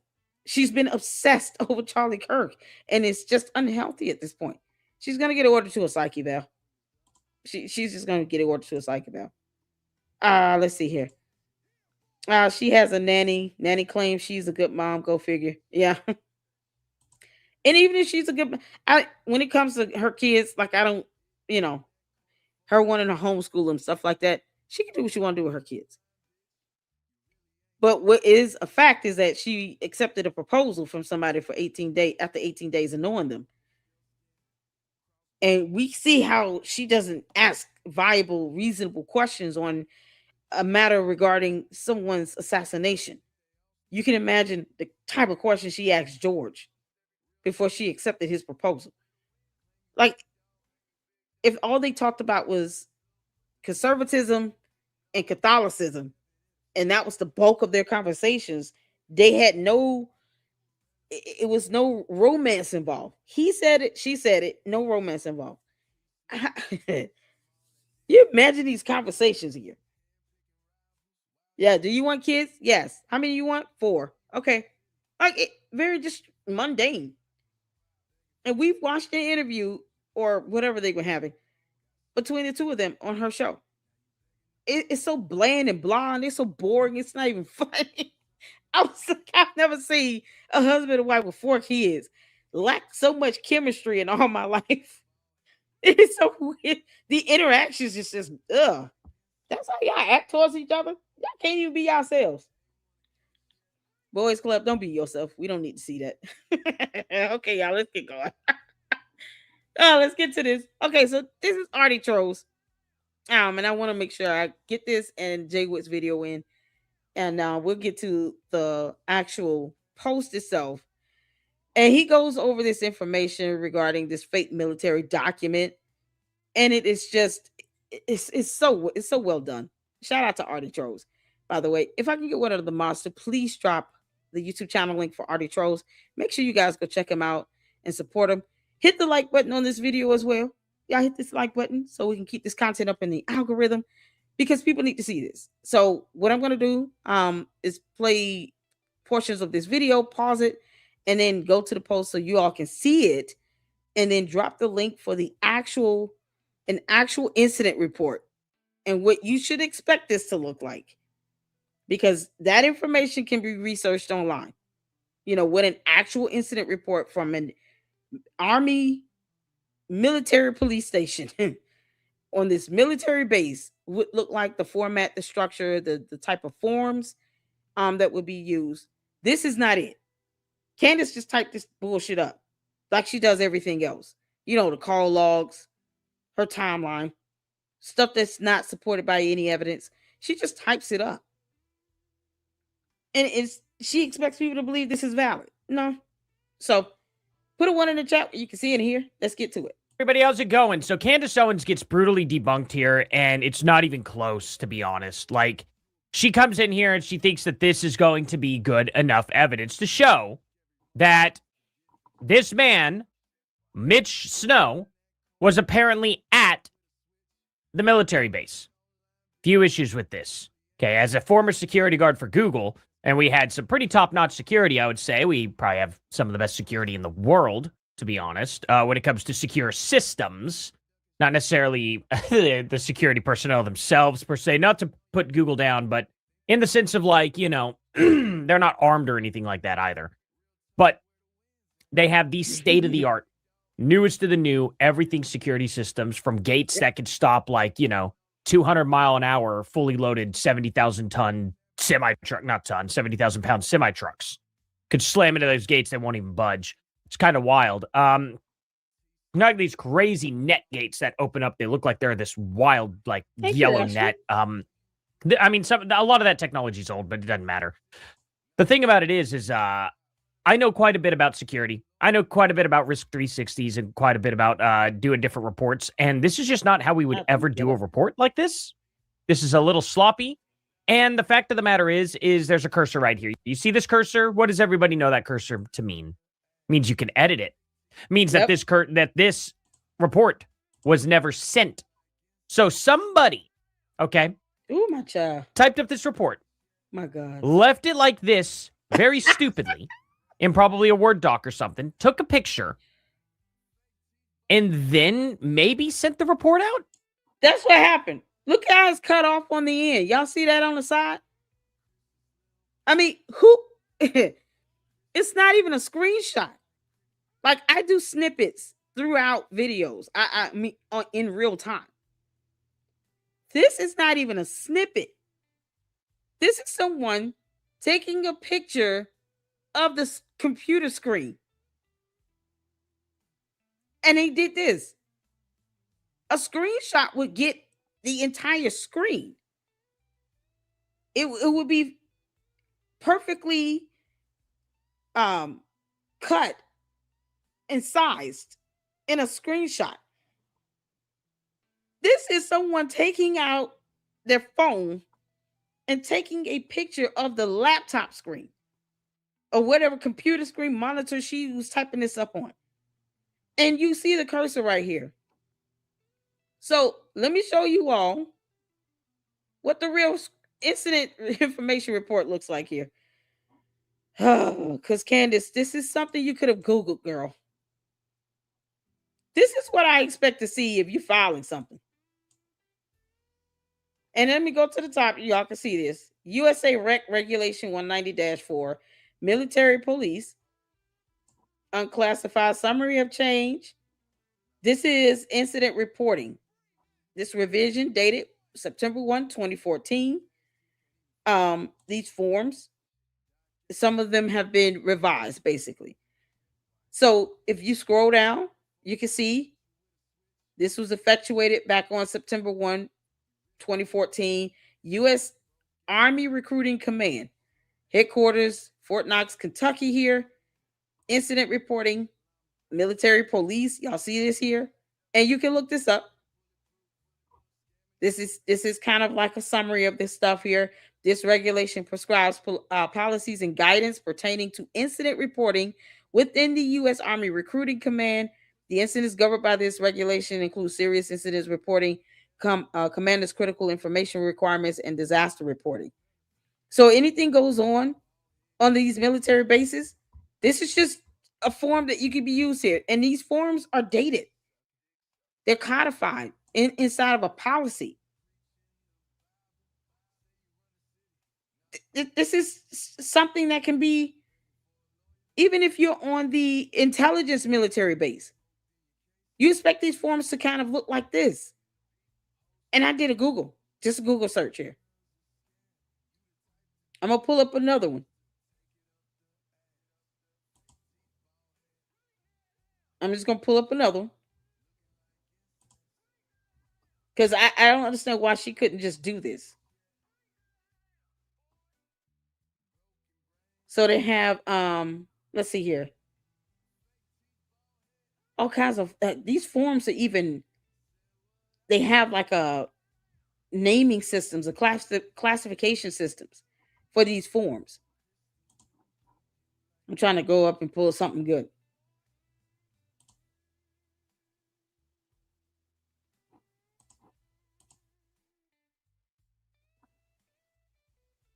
And then you can always go on the U.S. military website. Like all these forms here are available for people to be able to see an example of it. There was no reason for her to type that up like that. So let me share this tab here. I just put in example of military police incident report. So you guys can see here, original fictional example of a military incident report, police incident report that follows a realistic structure but does not use any real names or I want to say this classified information.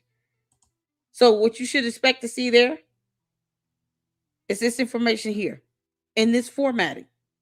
Military police incident report. You got the report number, date and time of report, reporting officer, incident type, date, time of incident, location, persons involved, subject, witnesses, summary of statement, actions taken, disposition, reporting officer signature.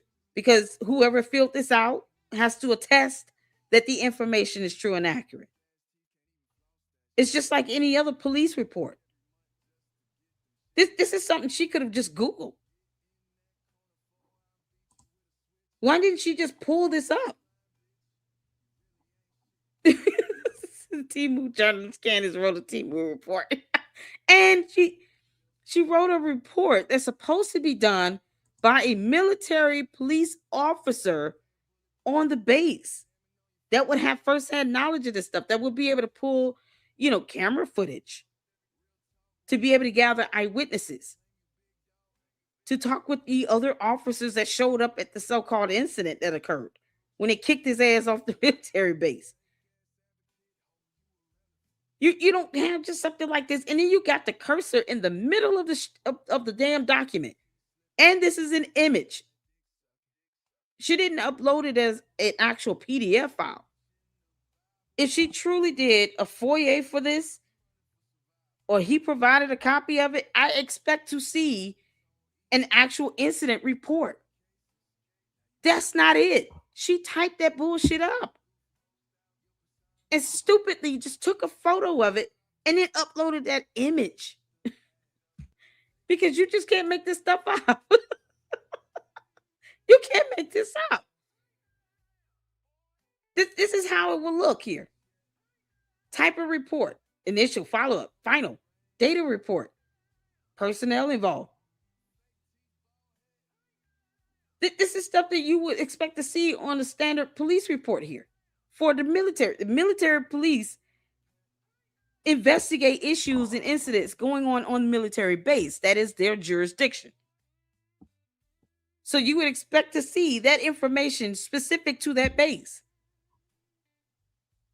She just typed up some nonsense and want people to think that this is legitimate when it's not even on its proper formatted document that's supposed to have some sort of codified system or a policy number identifier of some sort on that form. The name of the actual form is supposed to be, you don't see any of that. What you see in the header is this nonsense here. Executive summary up there. What the heck is that? She does not have the authority to type this up. Candace is not a military police officer. Her nor that fool, that idiot that was on her show, have the authority to type up a military incident report that's supposed to be done by a military police officer. She doesn't have the authority to do that. So this is something she typed up in Microsoft Word, because she would not be able to fill out the actual, true, legitimate incident report itself. And why she just didn't show that, I don't know. This is so stupid. Look how it's typed up. Exactly. How can a legal document get the identifying factors wrong? You can't make this up. Wrong. All of them, like the license plate, the driver's license, and the name. Exactly. The candy asses believe this stuff. Yeah, I just let them believe it. Because they think that people with a brain is actually out here trying to prove Candace right. The hell we are. Hell no. No, we're going to debunk her and prove her wrong. That's what we're going to do. Because this stuff can't just be researched. Candace, you could have just looked this stuff up. I expect to see the actual military police officer or the investigator that did the incident report to have their name along with their job title, something at the bottom of this. I expect someone to have signed off on this. Because that's what should be happening here. Reporting officer signature. You see that? Candace, you're not the reporting officer.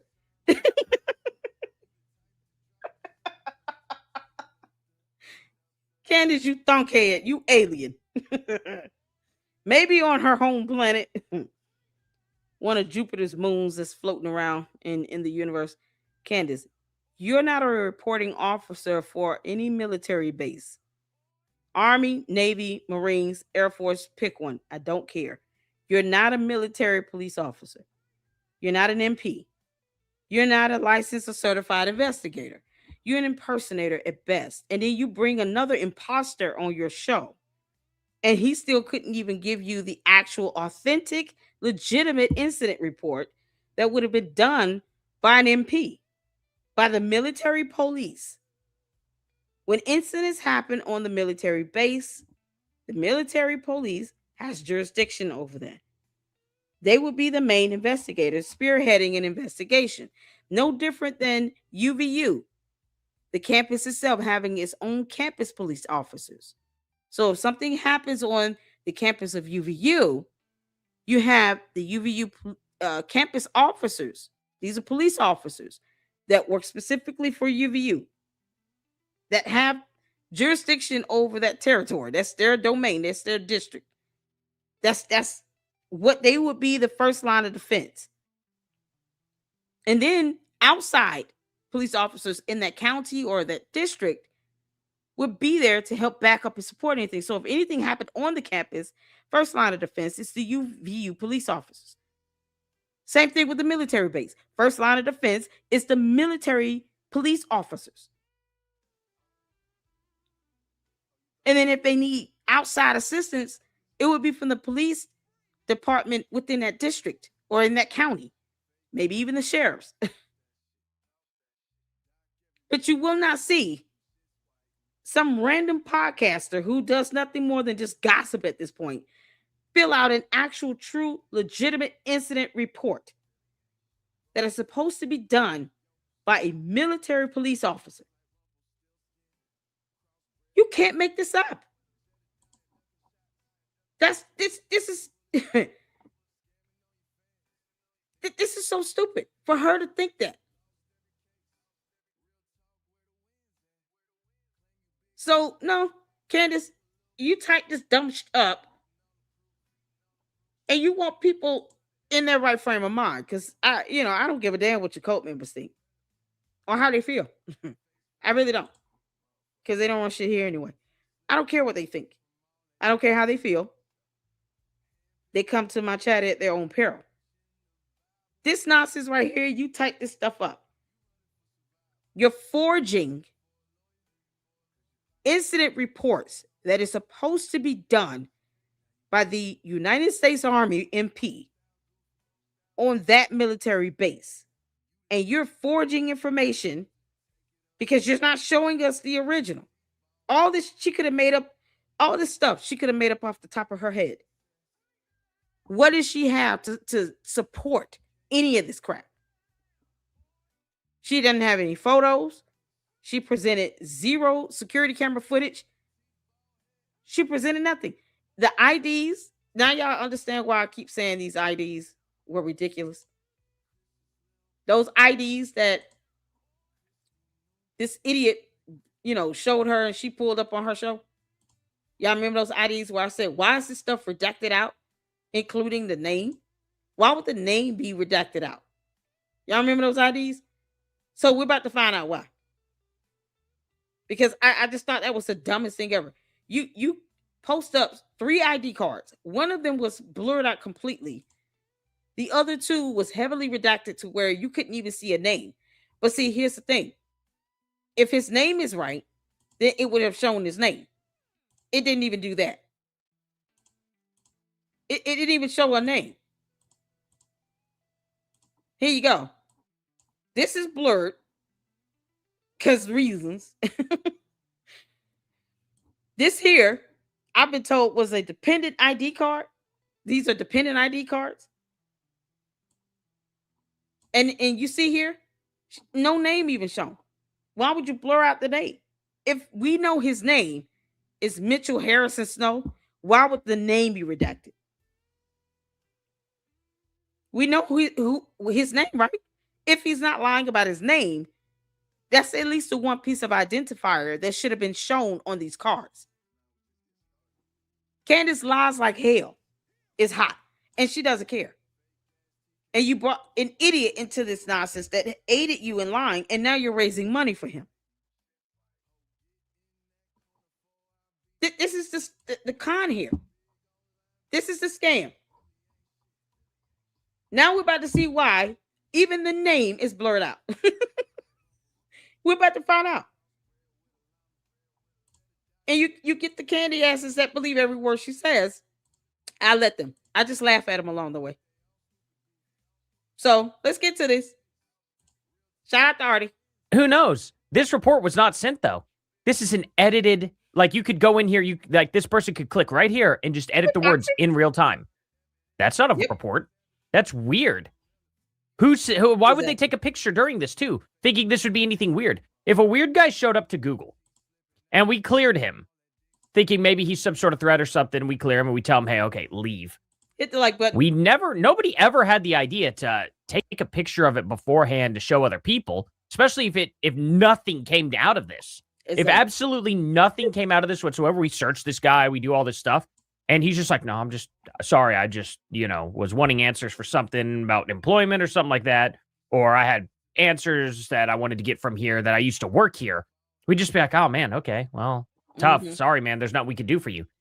And then we would type up our quick report, send it out to all the sites at Google. It would go to Mountain View first, then it would go out to everywhere else just to make sure that everyone's aware of the incident. And then we'd move about our day. I wouldn't think to ever take a picture of something like this ever, because it's such a nothing report. On Tuesday, 9 September 2025 at 1117, the Fort I never can pronounce this right. Fort Huachuca. I think is how you pronounce that. Fort Huachuca Military Police Station was notified by Daniel Head, CW2, JTF, SWB, of suspicious individual at the Southwest Border Mission Headquarters, Building 70525, OFC Navarro 210. I don't know if this is cut off or not. OFC John. Yeah, it's definitely cut off. Because you all see the O is cut off. Who knows what's in front of that? But OFC is officer. On stun. So officer, got you. Sergeant Caslin were dispatched. Upon arrival, patrols spoke with CW2 Daniel Head. Now, this is the thing. Even if this were real, this only proves that he was at the gate. Never went in. But okay. You didn't prove that he ever went in and saw anybody. But all right, good job.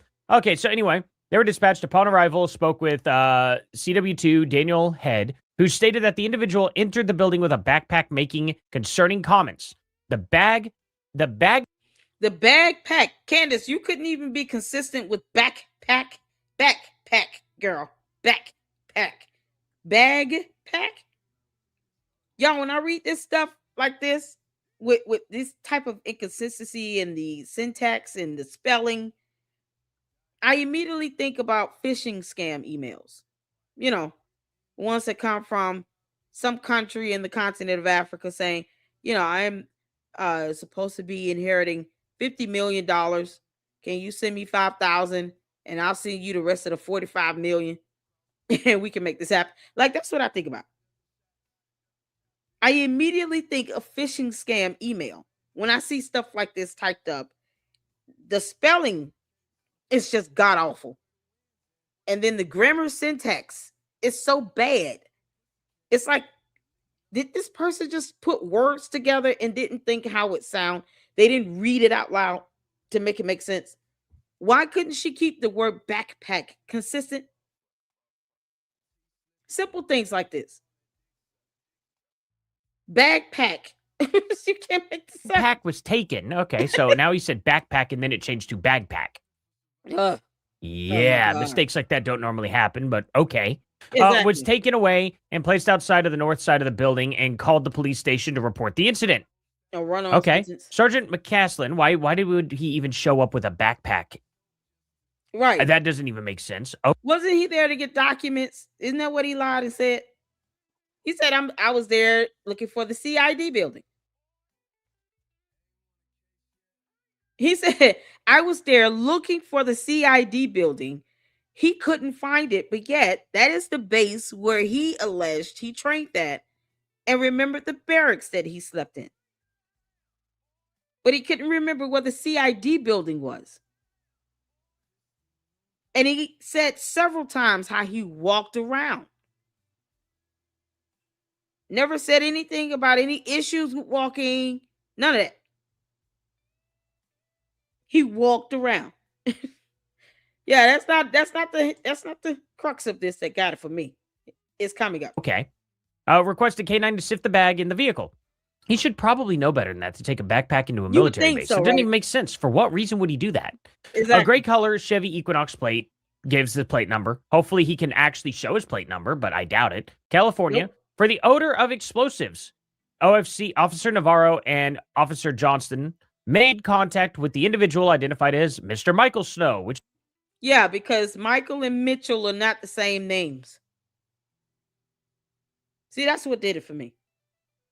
Michael Snow. So, like I said last week, I don't think that he's the same person as this Mitchell Snow. I think he's a lookalike that cut his hair and dyed his hair color. And he's trying to take on this persona, this character named Mitchell Snow. And he's being identified as a Michael Snow. How did he mess up that bad with the first name? So the backpack is not consistent. First name is definitely not consistent. This is based on his driver's license, to which we don't see in that image I just showed you all of what she posted up on her show. With this fool sitting on here, giving her 3 types of ID, 2 of which are heavily redacted, including the name. Because obviously it doesn't match Mitchell Snow. But Michael Snow is on his driver's license. It makes no sense. Mitchell Harrison Snow and Michael Snow are 2 different people.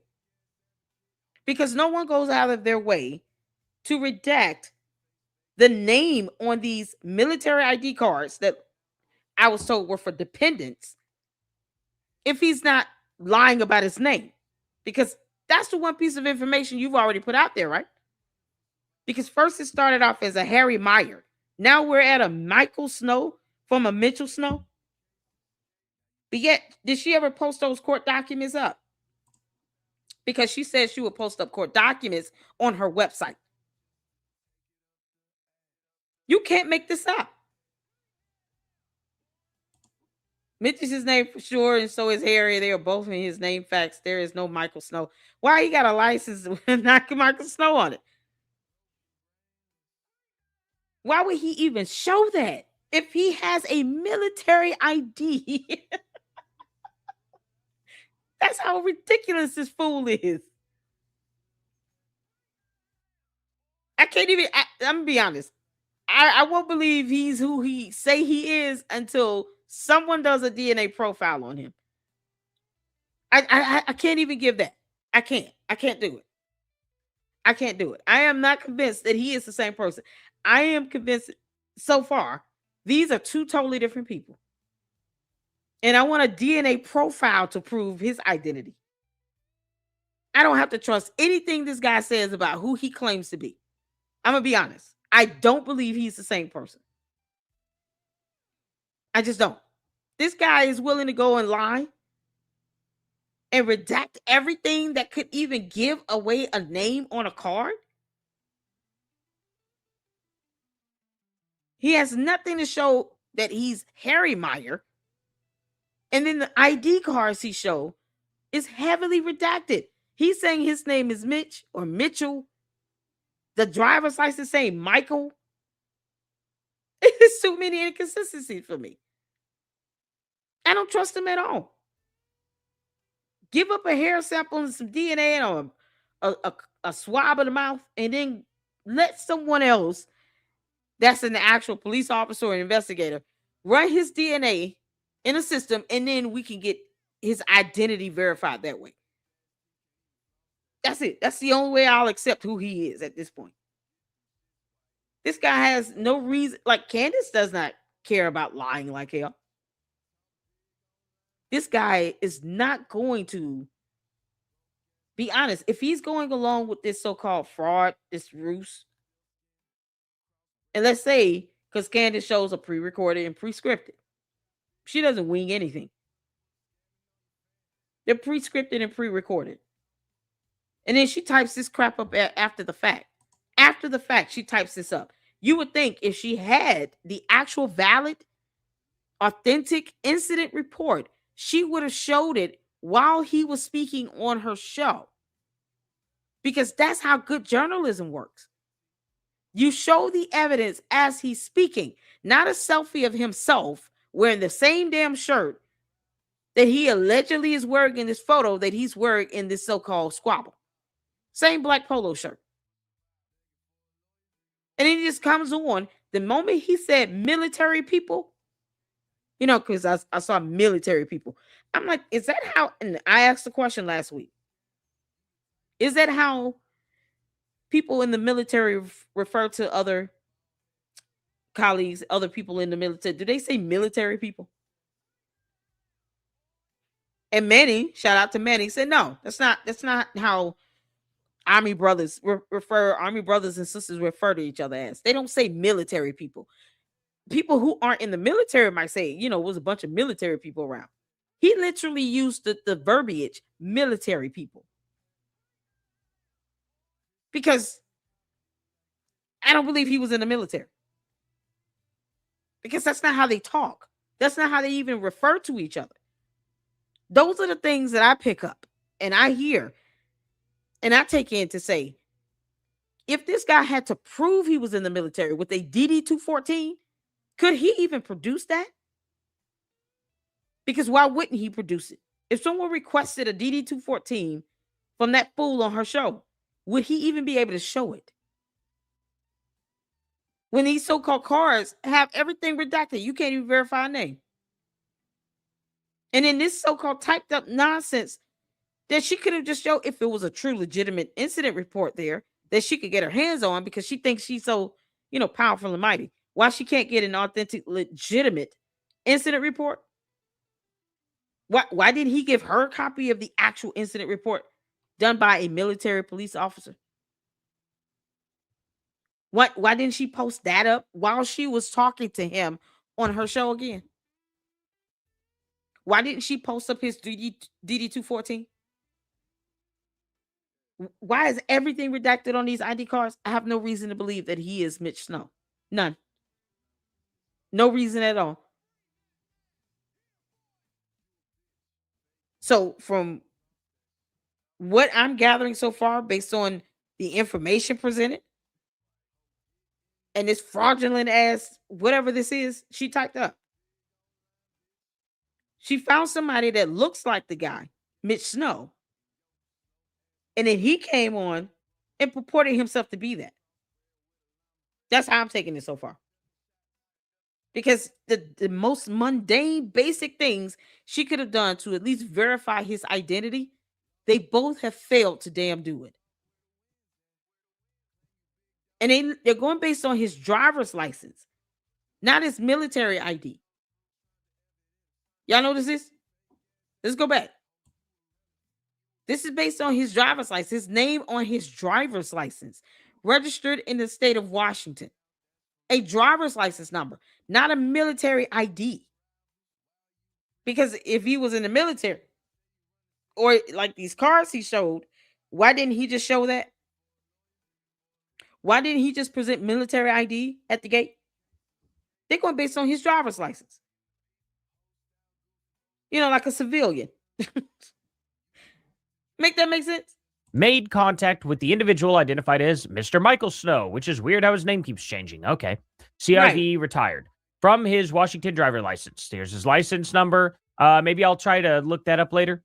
I don't know if I can or can't. Mr. Snow stated that he used to work in the Joint Task Force in the 80s while he was in the Army. Mr. Snow also stated that he was threatened by cartels and that he needed to talk to someone about it. In INV, I don't know what INV is, Almost, and INV Carlson arrived on the scene and requested building 750. I think INV is investigator. Correct me if I'm wrong. INV investigator, right?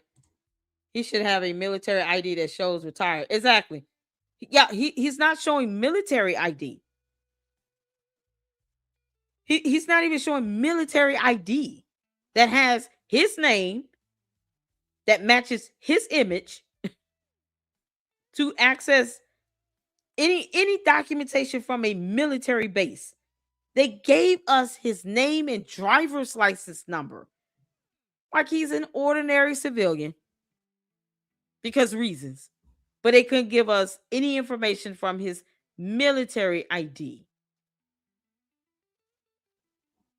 Yeah, INV is investigated. Thank you, Foxy. Shout out to you. Thank you so much. Shout out to my moms. Make sure you put in your YouTube channel link as well. Foxy and S Files. Drop your YouTube channel links in the chat. Y'all don't even have to ask. Just drop it so we can show you some support. Most military person gives military ID. Exactly. He gave them his driver's license, and he said that in the squabble. He says, as long as you have your driver's license, proof of some insurance, and the reason for why you're there, they'll let you on. Forgetting the fact that he's been captured on cameras because there's cameras at the actual gate. There's cameras all over the military base, which is why you don't say you've seen someone on a military base and you don't have actual camera footage to prove that. It's too many damn cameras recording everything. In this reality here on Earth, you can barely go anywhere without a camera capturing you, unless you're in the damn desert or in the forest of the Amazon. Like you're somewhere where you know there's no technology around. And it's mighty funny because, you know, we found Saddam Hussein in the ground, in the earth. We use technology to do that. Heat signatures, we were able to pinpoint someone down in the earth, plus corroborated with, you know, intel. This idiot couldn't even prove military, like who he is, with military ID. You can't make this stuff up. Once again, he's lying about who he is until someone does a DNA profile on him. He didn't even say he showed them military ID. He said he gave them his driver's license and proof of some insurance. What the hell insurance was that? Because, I mean, I never heard of military base, you know, letting you on base, having to see your proof of car insurance. Why would he care about that? But if they got to do that, then that's even more proof that you didn't have military ID. Because he wouldn't have had to show all of that if he had military ID, right? 25. to be evacuated due to suspicious package. The building was evacuated, and patrols secured both the entrances. Oh my God, you can't make this And up. V. Carlson arrived on the scene and requested building 75025 to be evacuated due to suspicious package. The building was evacuated, and patrols secured both the entrances to the area. Chief Davidson also arrived on scene to assist. K9 SPC Hayes K09, those are K9 units, obviously, arrived on the scene and conducted sniffs on the backpack. Now we're calling it a backpack twice, okay, instead of backpack like the first time. Very strange. Yeah. The Chevy Equinox and building 70525 with negative findings. Yeah, where are the findings at? Because that would be kind of detailed in the report. Yeah. There's a whole bunch of information that goes along with this. For you to say negative findings. Candace, why are you typing this shit up again? And not actually showing the legitimate, authentic incident report itself done by the MP. Why is she doing this? This is so stupid. She acts as if no person on earth or in the United States of America, you know, Candace, in the continent of North America, since she doesn't understand the difference between continents and countries. In the continent of North America, in the United States of America, the country, there are millions of people that are a part of the military. You can't tell me that she actually typed this up thinking no military personnel was going to debunk her dumbass. You can't tell me that. With negative findings. No. You got to explain this and spell out exactly what they sniffed. What all they were sniffing for. You got to detail that information. That would be in the incident report. That somehow she didn't think to just get a copy of from this guy, whoever he is. That's why I keep saying this fool, because I don't who knows what his name is. Who gives? Okay. Carlson transported Mr. Snow to the MPI office for further investigation. This is a final report. All right. So he never even made it. What military officer did this in? Who's the MP that did this? Candace. The MP would have his name on it.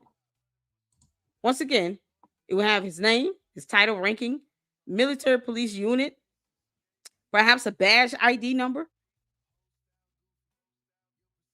That stuff would be on the incident report. Who filled this out again? She literally just typed this shit up. Y'all see the header? Executive summary. Yeah, no, Candace. Executive summary. I bet you get a summary of incident, notifications, civilian actions. Y'all see this? That's where y'all see executive summary at? Perhaps I'm overlooking that. You can't make this up. you would have had, I mean, we should see his grade. His ID card would say retired. Shout out to Foxy for making sure to put that in the chat. His military ID would say he retired or something. It would get the status of whatever he is with the military. And yet he showed 3 cards and he couldn't show a name on either of those 3 cards. You can't make this up. I mean, I expect to see some information here. Summary of incident. Who, what, when, where, why, how. That makes sense. Because you're spelling it out, everything out. Notification, chain of command. Actions taken by the command. I mean, seriously. Y'all see this here? Actions taken, alcohol-related, ASAP, drug-related, UCMJ, LOD, flag, force protection, JPAS, family advocacy, civilian actions, because if they have to involve the civilian police department, it will be the police department that has jurisdiction in that area. Based on district, the county, if they have to get involved, they will involve them. But the military police is the first line of defense here. So if you got to have civilian actions, here it is. Where is that at? She didn't say anything about that. We all know he was kicked off. Then you have remarks. Candace, if dogs came out of sniff, that would be detailed information on here. She just said findings are negative. Based on what? Detail the test. I mean, just simple things. He was discharged after 7.5 years. Okay, it should say discharged. Wouldn't it say that on the military ID? Because I'm still stuck at the fact that he did not show military ID. He could have shown military ID. And you have to get those ID cards, updated. Just like a driver's license has an expiration date. To make sure the information is still correct and accurate. He showed his driver's license, but not military ID. And the driver's license name doesn't even match his name. Y'all, this is crazy. It's insane. Not mental issue. He was injured off site, non-military injury discharge. No, it wouldn't say discharge. What would be on it? Because it should be military ID, period. If we're talking about this thing here, where everything's redacted, you can't even verify his name. You can't even verify his name. Why is his name crossed out? Why don't he have his name shown? Why he don't have his own name shown? But the driver's license says Michael Snow. Oh, y'all. Snow is a very common last name. And I still don't believe that this is the same person. Because I don't understand why he would think that somehow his name needs to be redacted. Why? He's telling people his name is Mitchell Snow. So he's giving that away. Why redact it?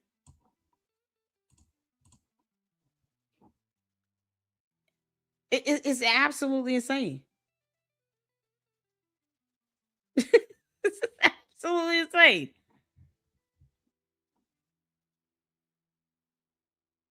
So I just, if he truly is Mitchell Snow, he gave us his name. We should see it on any of these 3 ID cards. Y'all, there are 3 of them. This is blurred. This one here has, I'm assuming that's for the state. Who knows? U.S. Army. Service connected. Won't show a name. Department of Defense, Uniform Service, in def, USA. Won't show a name at all. No name. No name shown. I'm not inclined to believe he's Mitch Snow. Not the idiot that was talking to Candace.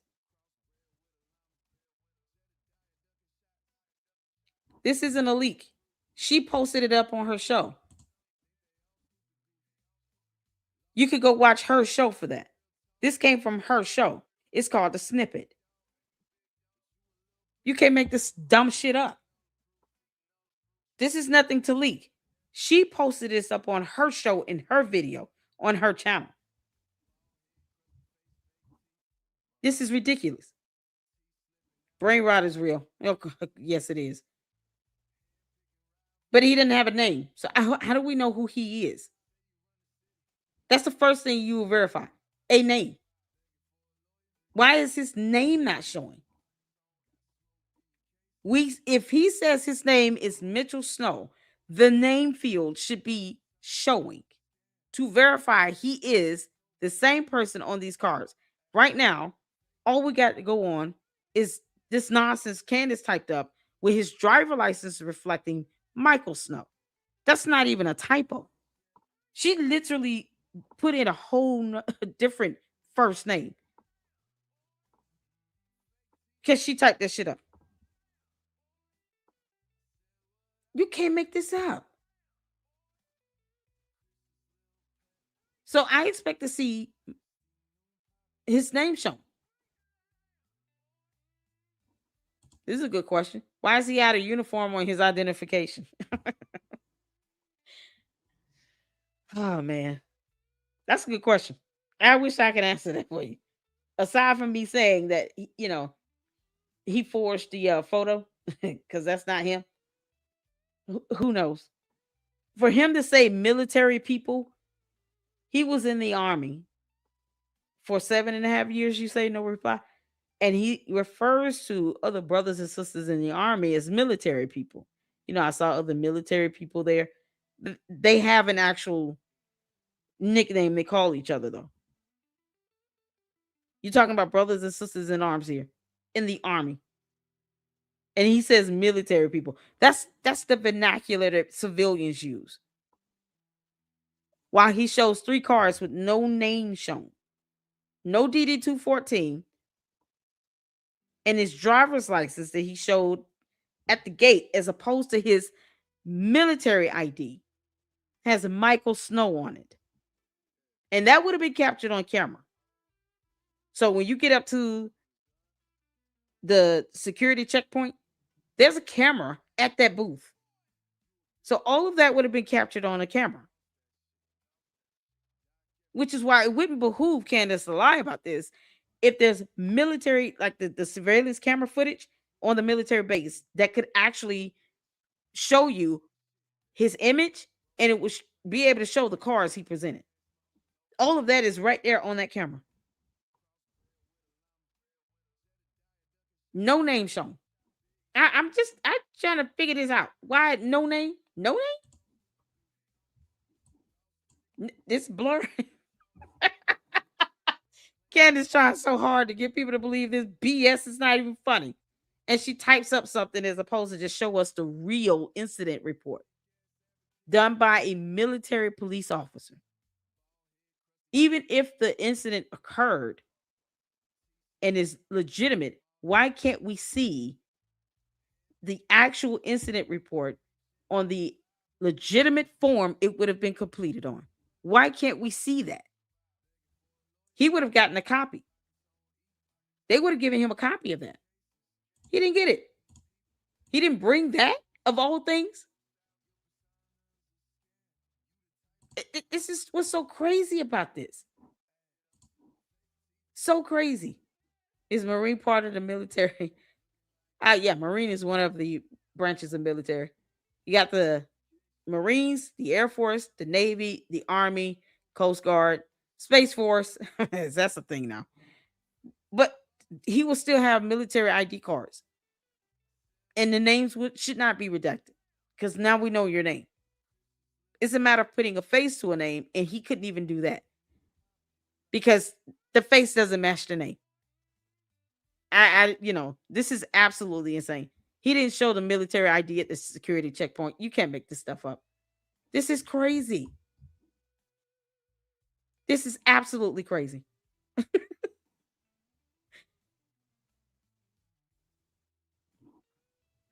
Why would he come forward to the whole world if he doesn't show his name? And he's saying his name is Mitchell Snow, not Harry Meyer, because it's his third name now. But yet, this so-called nonsense she typed up has Michael Snow on it. He should be able to produce a DD-214. He can't do that. He would have been captured on a camera showing ID at the security checkpoint, because this is common sense. So believe what you want to believe, but everything's on the camera. This is ridiculous. It would have been captured on the camera. Yep, there's a camera.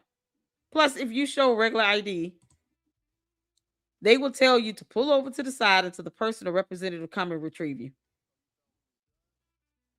He has a DD-214. I sent you part of it. But does it match his photo?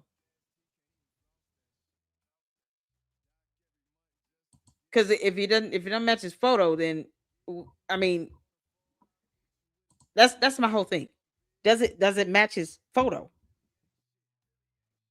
Whoever Mitchell Snow is could be a real person. Obviously, I believe that these are two different people. That's my point. Mitchell Snow exists. I don't believe the person that was on Candace's show is Mitchell Snow. I believe he is somebody else, because he's not showing anything to show us who he is. I don't understand why she would type something up and not actually show the actual incident report when she could simply just do that. And then the ID cards has his name redacted. But any other military personnel, active duty, or any person that was discharged, retired, will be able to show a DD 214. These are basic things.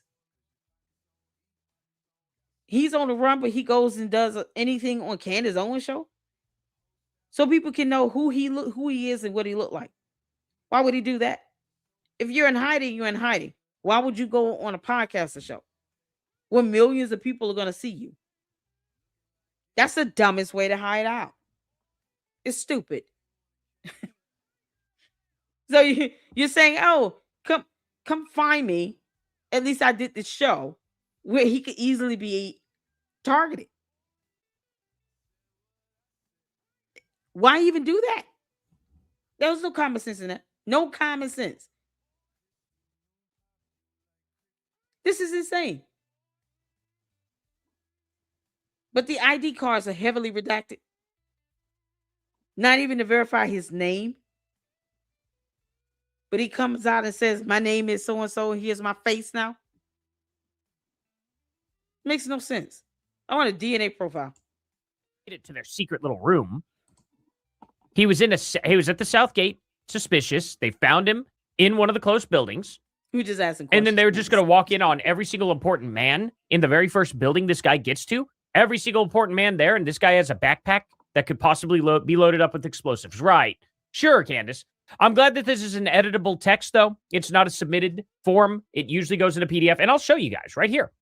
Okay, now before we get a little further, I know this is late in the video, but please give me a like and subscribe. That's all I ask for. I don't chill. I don't have sponsors or anything like that. I'm just trying to grow the channel. If there's a hype button, I don't even know if there'll be a hype button on this video or not. It's so weird. Sometimes they do, sometimes they don't. But if it's there, maybe give it a click and we'll see what it does, I guess. Anyway, thank you all so much for being here. So I asked Grok, what are the red flags for this screenshot here? It said 1, image artifact suggesting it is an editable document, not an official export.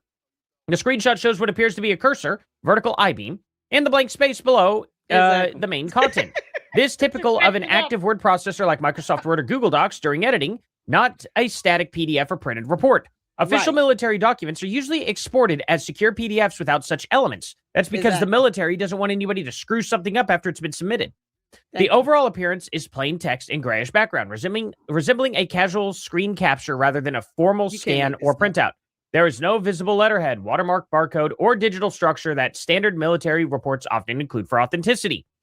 Doesn't match U.S. standard Army military police report formats. Army law enforcement incident reports typically use specific Department of the Army DA forms, such as... Yeah, okay. Here you go. Incident information report. Reporting unit. You know, because... this is exactly what you would expect to see from the United States Army military police station on real documents that actually have regulation numbers and fields. You should be able to check off. It should also be verified from the military police personnel, the officer that completed the incident report. Yeah, because an MP will complete the incident report, not Candace typing some bullshit up, because that's not how the hell it works. And she's not a military police officer. I'm sorry. Her cult members think she's whatever she says that she is to them. Yeah, let's not forget that. The cult believes whatever. Candy-ass cult members believe whatever she says. So if she tells them, you know, today I'm Queen of England, they're going to say, oh, okay, all hail Queen of England. You know, if she says today I'm a CIA investigator or, you know, agent of some sort, all hail the CIA investigator agent. Impersonation, still a felony, but whatever. Whatever she tells them she is, they believe that. You know, because you can't have a cult smarter than you. Because you can't. They have to go along blindly with what she says. I don't have to agree with everybody.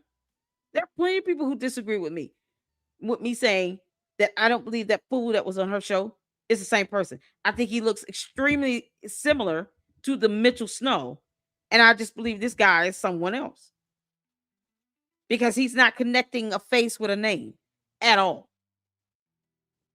And the fact that he showed a driver's license and claimed that he showed some insurance to get into a base and not military ID speaks volumes, because it doesn't make any damn sense to go on a military base if you were in the military and not show military ID. Explain that bullshit right there. Help me understand it. If I got the ability to show military ID to get onto a military base easier, why wouldn't I just do that? Can someone explain that to me? We don't always have to agree. I'm gonna tell you that right now. And I think it would be very cultish if the Luxers agree with everything I said. I want them to challenge me on it because I get to ask more questions like this. Can someone explain to me why someone in the military that claimed to have been in the military would not show military ID if they're going on a military base? Why would they only show their driver's license?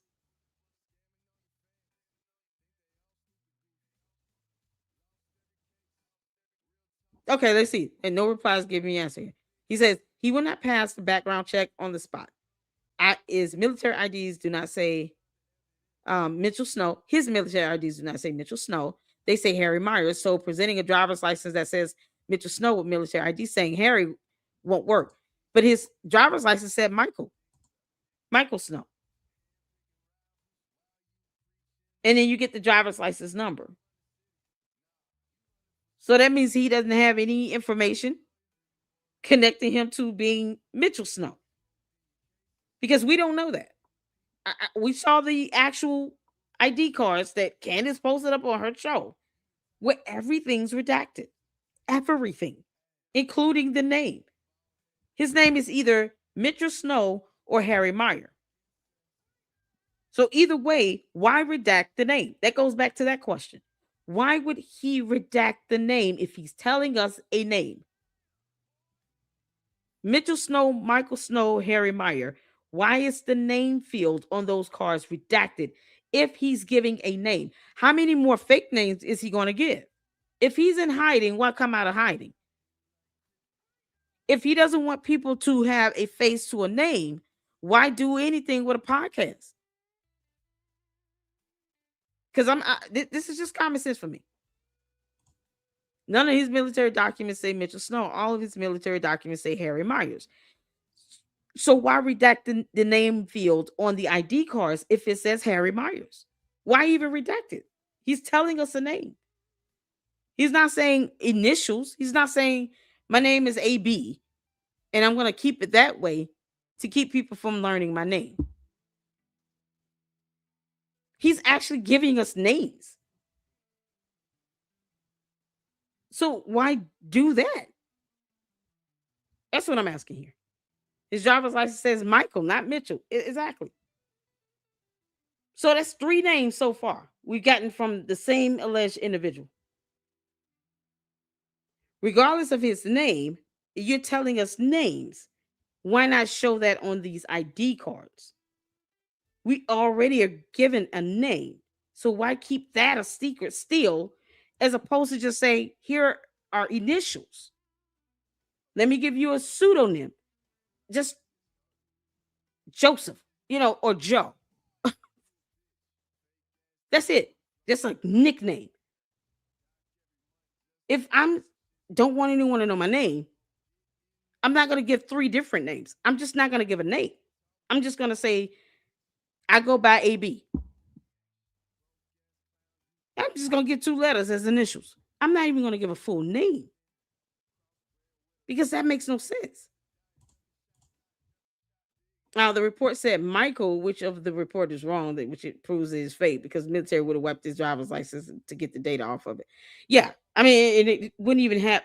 First of all, the incident report would be formatted to look like what is in the regulations and the policies for filling out an incident report for military police incidents. Anything that occurs on a military base.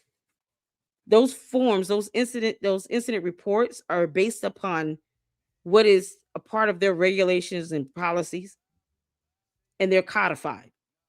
So that incident report there's a name and number that goes with that type of report itself. The template is a part of their regulations, which is what I pulled up. I'll put the link to this so you all can check that out. I mean, I just did a quick Google search. You can't make this stuff up. It just seemed like it would be too complicated to make up either way. And which is why I don't understand this stupid, concocted, dumb story Candace is coming up with. Why she didn't just show the actual incident report, I don't understand. If she's going to type up all this stuff, why not ask him, can you send over the copy of the incident report that they gave you? If they gave it to him. I'm at a point where with this clown here, I want a DNA profile to prove his identity, and I want to see the actual surveillance camera footage. That's what I need to see at this point. He went to a military base and showed his driver's license that has a whole nother name from a different state just to get some documentation, so he claims, but it ends up being removed from the base because of a suspicious backpack. And then he couldn't find the CID building. But he was on this base once upon a time and slept in barracks on the base. No evidence, no nothing to show someone else was on the base that he spotted out, that he named. Once again, the driver's license doesn't even match. Why tell people your name? Why do that?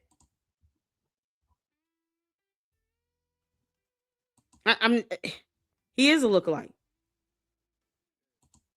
That's my opinion on it. Until there's some direct evidence to confirm his identity, what's stopping him from being a lookalike? When he's not showing anything to put a face to a name.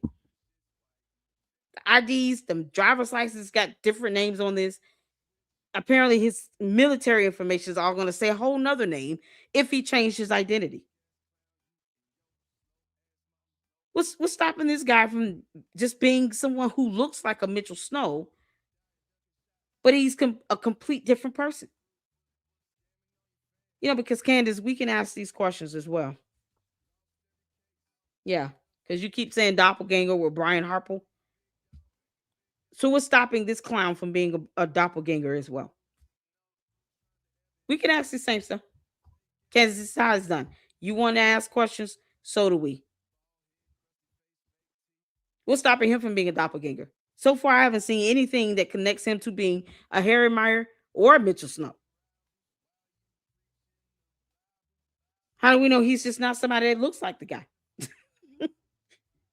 Michael Snow, mighty close to a Mitchell Snow. Maybe that's a brother or cousin. Who knows? And they just happen to look awfully alike. Somebody said maybe he's a twin. We could ask these same questions and make these same theories as well. I don't understand, going on a military base from the state of Washington all the way out here, and then you say you spotted someone and you don't have any camera footage that would have captured all of that. This is insane. 3 different names for the same person so far. Next week, it'll be 6 names. We'll just be adding on a new name to this guy because he wants to somehow stay covert and hidden, while the information he's showing us is either redacted, is blurred, is faked and forged, typed up from Candace, and it still doesn't point to his direct identity. It proves nothing. It's just a bunch of BS. Because Candace, we can ask questions as well, Claire. We sure can. The military ID could be fake. It could be. Who redacts it that bad? Why not show us the authentic incident report? That's all I'm saying. The Army uses a specific form. Why not just show that form? done by a military police officer that would have put his badge number on that as well. Just like any other police incident report that's done by a commissioned police officer that would have at least put their badge number on it. Candace is not an NPO. That's what's so crazy about this whole thing. It's nothing but hot air and a distraction because she can't tell us who's a possible alternative shooter that pulled the trigger on the damn gun, because that is what she was supposed to be looking into, and she failed to do that. She can't even competently bring in someone into this that can actually provide viable evidence. That's the beauty of being able to have these discussions. We get to even disagree on certain things. But I want my people to disagree if they do. I love when the Luxters provide the challenge. I do. I personally will not believe who he is or who he say he is until I see some DNA. That's just where I am with this. 3 different names now. We're at name number 3. Because Candace is sitting here trying to create dumb shit out of the top of her head to conform to a story as opposed to just showing legitimate, authentic documentation. And yet he refers to his brothers and sisters in the army as military people. You can't make this stuff up. DA Form 3975, Military Police Report. This is the standard for documenting incidents like suspicious activity or bomb threats. It includes structured sections for complaint details, narrative evidence, and signatures with a control number. A good example, like a case ID number for tracking in systems like alerts. Serious incident reports, or SIR, format per Army regulation, AR 190-40, will require a header with classification, addressee, subject line, and numbered paragraphs for add-ons and corrections. Other related forms like DA 4833, Commander Report of Disciplinary Action, or USAREC, Form 190-4.2 for certain commands. This document is labeled simply as Executive Summary with a free-form narrative, no form number, no case number, control number, reference ID, no signatures, no classification markings, unclassified FOU. I don't know what this is actually. FOUO. Mm-hmm. And no footer. What's wrong with me? And no footer with generation details from alerts. Official reports are highly standardized to ensure traceability and aren't just casual write-ups. Fort Huachuca specific guidance from Army Resources emphasizes compliance with these formats for incidents at the base, which is a U.S. Army Intelligence Center. Internal inconsistencies and typos. Building numbers fluctuate, referred to as 70. So I pause. I'm gonna pause here so y'all can see this form that he just named. CAR 190-45. The other link I sent was for AR 190-4. So you all can see that. So within the same grouping of the regulation code 190-4 here, but this form 3975 is the Army regulation code 190-45. And you all see this here, military police report. There you go. You don't need to be a detective to Google this stuff.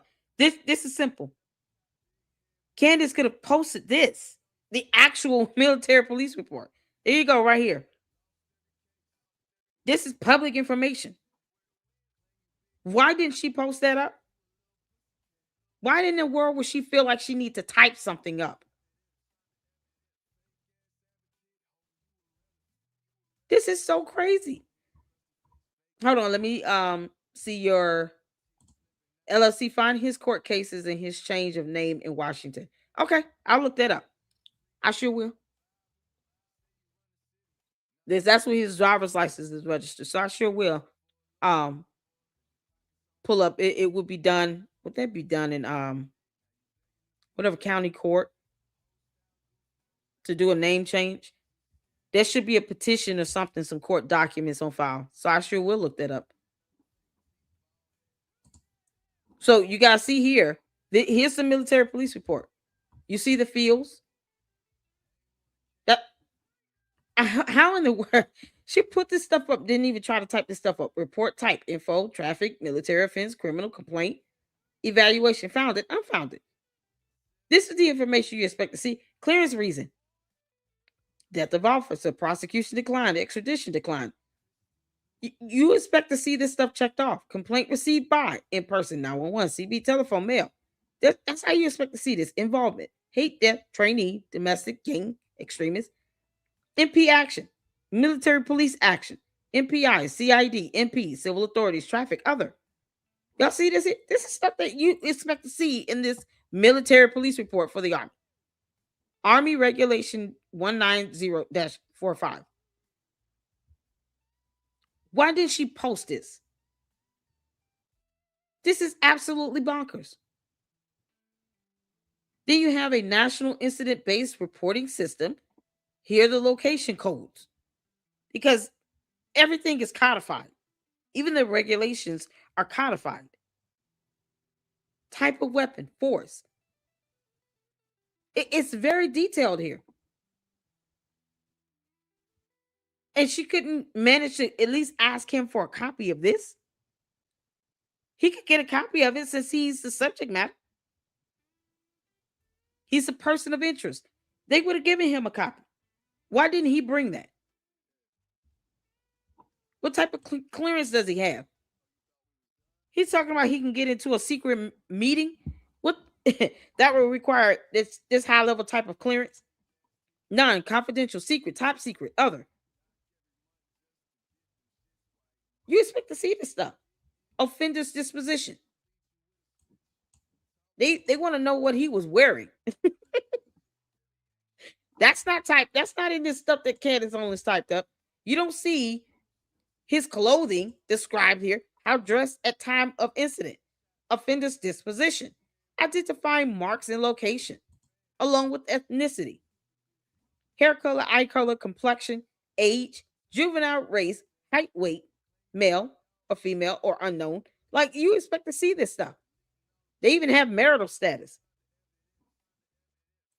Let's go back to this garbage Candace typed up again. Because, I didn't see any of that in here. Y'all let me know if I missed something. The Chevy Equinox and building 70525 with -5. I don't see anything about what he's wearing. Eye color, hair color. Y'all see that here? We see a vehicle, his driver's license. He said he used to work in Joint Task Force in the 80s. Blah, blah, blah. Y'all see anything about what he was wearing? Eye color, hair color, height, weight. Y'all see any of that? Any description to identify him? Any marks? Location of identifying marks? Did he have a gash? Does he have a mole? Where is it at? That's visible to the naked eye. What y'all see any of that in this report here? What you expect to see from this form? Because, you don't need to be a detective to read. Reading is fundamental. To the candy ass cult members, this is why reading is fundamental. Y'all see any of that here in this damn thing she typed up? I don't see any of that. Somehow we got a bag and a vehicle. We didn't get anything else. Candace couldn't even do that right. You can't make this stuff up. What a clown. In this incident report that should not have been. Now, Harry Myers. So, Michael, I don't know where Michael came from. Yeah, God. Who knows? 025 in parts. I don't know why it said that, because this doesn't appear like this. But he did catch this. He caught these two buildings that are literally talking about one building in the entire report. It's talking about one building. And for some reason, they're numbered differently. That's weird. Name discrepancy. The report calls him Mr. Michael Snow, but Owens and Snow himself use Mitch. And he also calls himself Mike Myers, right? Or not Mike Myers, Harry Myers. So Michael, I don't know where Michael came from. out of the Is Mitch short for clouds. Michael at times? I always No. thought it was just short for Mitchell, but maybe I'm wrong.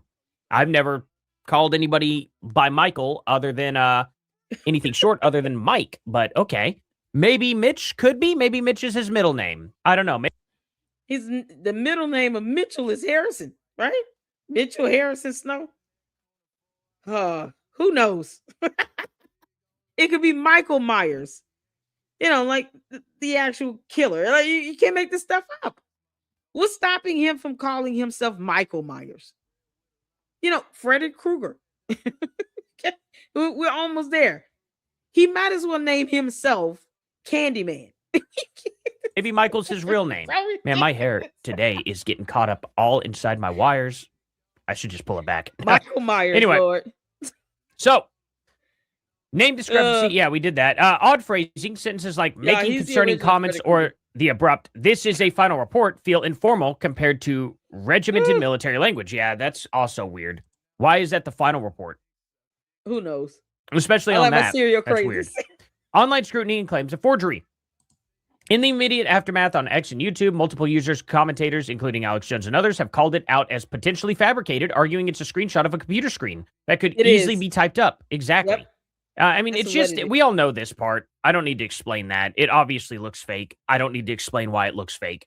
Counterpoints Oh, man. supporting potential authenticity. It aligns with some details from Snow's story. Date, location, I don't care about that because if it's Snow that typed it up, of course he's going to put those details in. Exactly. It's Candace Owens that typed it up. But no identifying information about him, what he was wearing, hair color, eye color, weight, height, none of that shit. None of that made it into the actual incident report, which is what you would expect to see in an actual police report. Who is this so-called perpetrator? What does he look like? What was he wearing? What's his disposition? They even have that in there. Because those things are important. If you do a full report and you're talking about someone with a suspicious backpack, you've had to clear out a car and a building because of this backpack. Of course, you're going to put down what the hell he's got on from head to toe. Is he wearing glasses? How old does he look? His age, his height, his weight. Does he have a gait, a limp? Does he walk like he's been injured in the past? Is he in a wheelchair? Is he walking? Does he have a cane? Does he have braces? All of those things would have been identified in the report.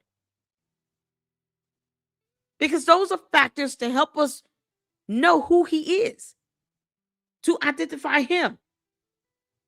Somehow none of that crap landed in this fake ass report Candace typed up, but it's supposed to be there based on this full legal, legitimate, authentic, because this could be used in a court of law if it had to be. This could be an exhibit in some, criminal matter in court. So they have to make sure that they're detailed in this.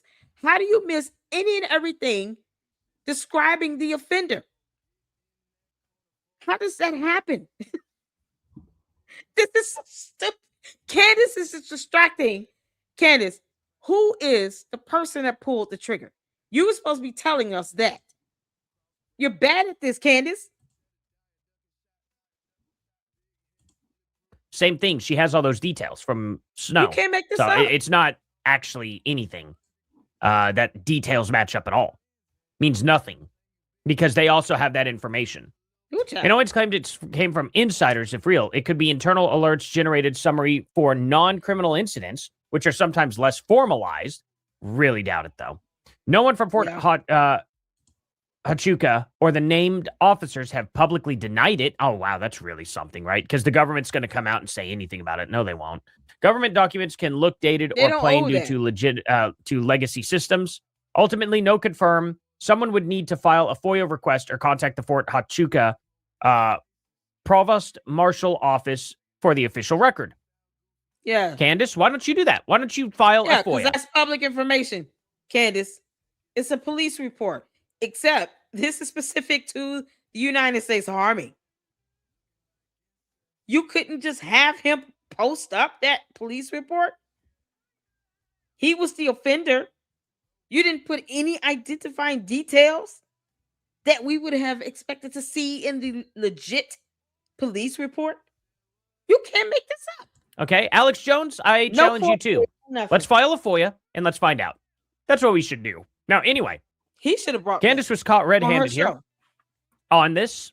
So he says, after Candace Owens was caught red-handed, falsely claiming Congressman Mark Amodai This is crazy. was part of a secret TPUSA meeting at Fort Huachuca, she is now attempting to flip the script by releasing a blurred document she claims proves her source was at the base September 9th. In the document, her star witness, known as Mitch Snow, but listed as Michael Snow, claims he was detained on the base as a suspicious individual at the Southwest Crazy. Border Mission Headquarters. Nice try, Candace. You and your witness, quote unquote, have been reporting with no evidence that Erica Kirk had a TPUSA security, Brian Harpel, Cabot Phillips, and now Congressman Amodai were caught holding a secret meeting with officers. The thing about it Army is officers. apparently this Mark Amodai guy was not there. He was in Congress. And for all the people who are like, well, his time isn't, Good grief, Candace. isn't accounted for. Yeah, you 11 suck. a.m. Eastern time for him to be in D.C. would mean, now Oh Alex my got it God. wrong again. He thought it was 8 a.m. because he's thinking of California time. Arizona time's an hour ahead, so it'd be 9 a.m. Is it possible that Mark Amodai got into an F-16 and flew across the United States? Why that specific congressman, I don't understand. I mean, why would he need to go out there about something like that? Of all the congressmen, of all legislators, why him? And got to D.C. in 2 hours? Maybe. Maybe he could have done that and then been there ready. I doubt it. I really, You- really doubt it. Does you know anybody from know, Nevada? has anybody flown from Arizona to D.C. in less than 2 hours? He would have had to have ended that meeting, hopped on a plane, and been there ready to do his stuff. Now, there's not official video evidence or anything to show he's He's a congressman for the state of Nevada. The crime was committed in the state of Utah.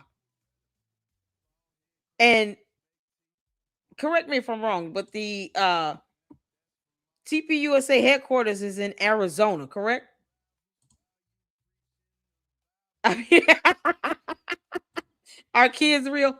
Is it TPUSA headquarters in Phoenix, Arizona? Let me know. I want to make sure I said it because this guy is a Republican congressman for Nevada. Why would he care? Yes, thank you, Mira. Why would this congressman of all congressmen care about anything going on in the state of Utah or in Arizona? He's a congressman from Nevada. Why this one? Y'all, this is insane. Candace is not even. You're pointing out congressmen that have no dealings with the state of Utah or Arizona. He's a representative for Nevada. Who cares what's going on? He probably could care less what's going on in the state of Arizona or in Utah. I'm sure he cares very much about someone being assassinated anywhere. But he's a congressman from Nevada. So what sense would that make? Why not just, if you're going to sit here and lie like hell on somebody, why would it not be the representative from the state of Utah? You pulling in someone from the Nevada? Candace, this is so stupid what you're doing. had to have ended that meeting, hopped on a plane, and been there ready to do his His stuff. reasons. Now, I there's know. not official video evidence or anything to show he's in D.C., but there are witnesses. Apparently, he missed his first roll call, but his first roll call would have been like at 7 a.m. anyway, or This is something so like that, or crazy. like 10 or I don't know exactly what time. 7 a.m. or something like that in Arizona time. But let's look here. I said, can you link me the video of him being in Congress? Oh, I said, what? That's what we need because it linked me a stupid clip from 2024. So it's not even worth going over. What proof exists that Amodai was there? The primary proof that Congressman Amodai was in Washington, D.C. on September 9th, 2025 comes from public criticisms and reports debunking the conspiracy theory originated by Candace Owens as a sort alleging that he was at Fort Huachuca. a congressman from Nevada, not from Utah or even Arizona, where the TPUSA headquarters is. No, no, no. Some random congressman from Nevada because reasons. Candace, who's the shooter you believe pulled the trigger? That's what the hell you supposed to be looking at, girl. Arizona. Specifically, multiple sources, including one online discussion and reports surrounding the debunking, state that Amodai was observed throughout the day, September 9th, working in different committee rooms and on the House floor in the Capitol. This directly contradicts any claim that of travel of Arizona, as a cross-country trip would make simultaneous presence in D.C. impossible. The House representative had scheduled activities on that date, per the official committee calendar. Though it appears to have been a lighter day without major roll call voting, requiring his recorded participation. Here's the thing, though. People need to understand. Let me see. What is the fastest flight from Arizona to Washington, D.C.? Let's just find out. I want to know the absolute fastest you could get from Arizona to Washington, D.C. So it would be around 4 hours in 8 to 15 minutes. I don't care. Let's just say 4 hours. It would be 4 hours. So he'd have to leave there at exactly 7 a.m. And then he would get there. 11. Let's see, that'd be 11. So he'd be there at 1 p.m. Eastern time. I know that's 6 hours what I've just told you, but you got to remember, Eastern time, they're 2 hours ahead. So Eastern time, it would be time zone. Literally 1 p.m. over there. He was seen before that by witnesses. Now, which witness am I supposed to believe? The witnesses in Congress or the witness that, I don't know, has already been caught lying several times? Well, the witnesses, that can also be verified with security camera footage, because you can't go into the halls of Congress without being captured on a security camera, Candace, because cameras are a thing in this reality on Earth, you dumb heifer. She literally shows us every day, more proof that she's an alien. You cannot go into the halls of Congress without being captured on a camera. A camera. Security camera footage. Just like the military base. That fool line saying that he saw Erica Kirkin. Okay, show the camera footage. Why didn't you take a photo? This congressman was at the halls of Congress. He would be on camera footage. Cameras. Cameras is the word of the day. Cameras. Y'all, goodness gracious. You can't make this up. This man goes into the halls of Congress. He's been caught on at least 3 cameras. At least 3 cameras. He's not even going to be able to get into that building without being captured on a camera. The train that the legislators take to get there got cameras on it. The entrances, all the doors, cameras on it.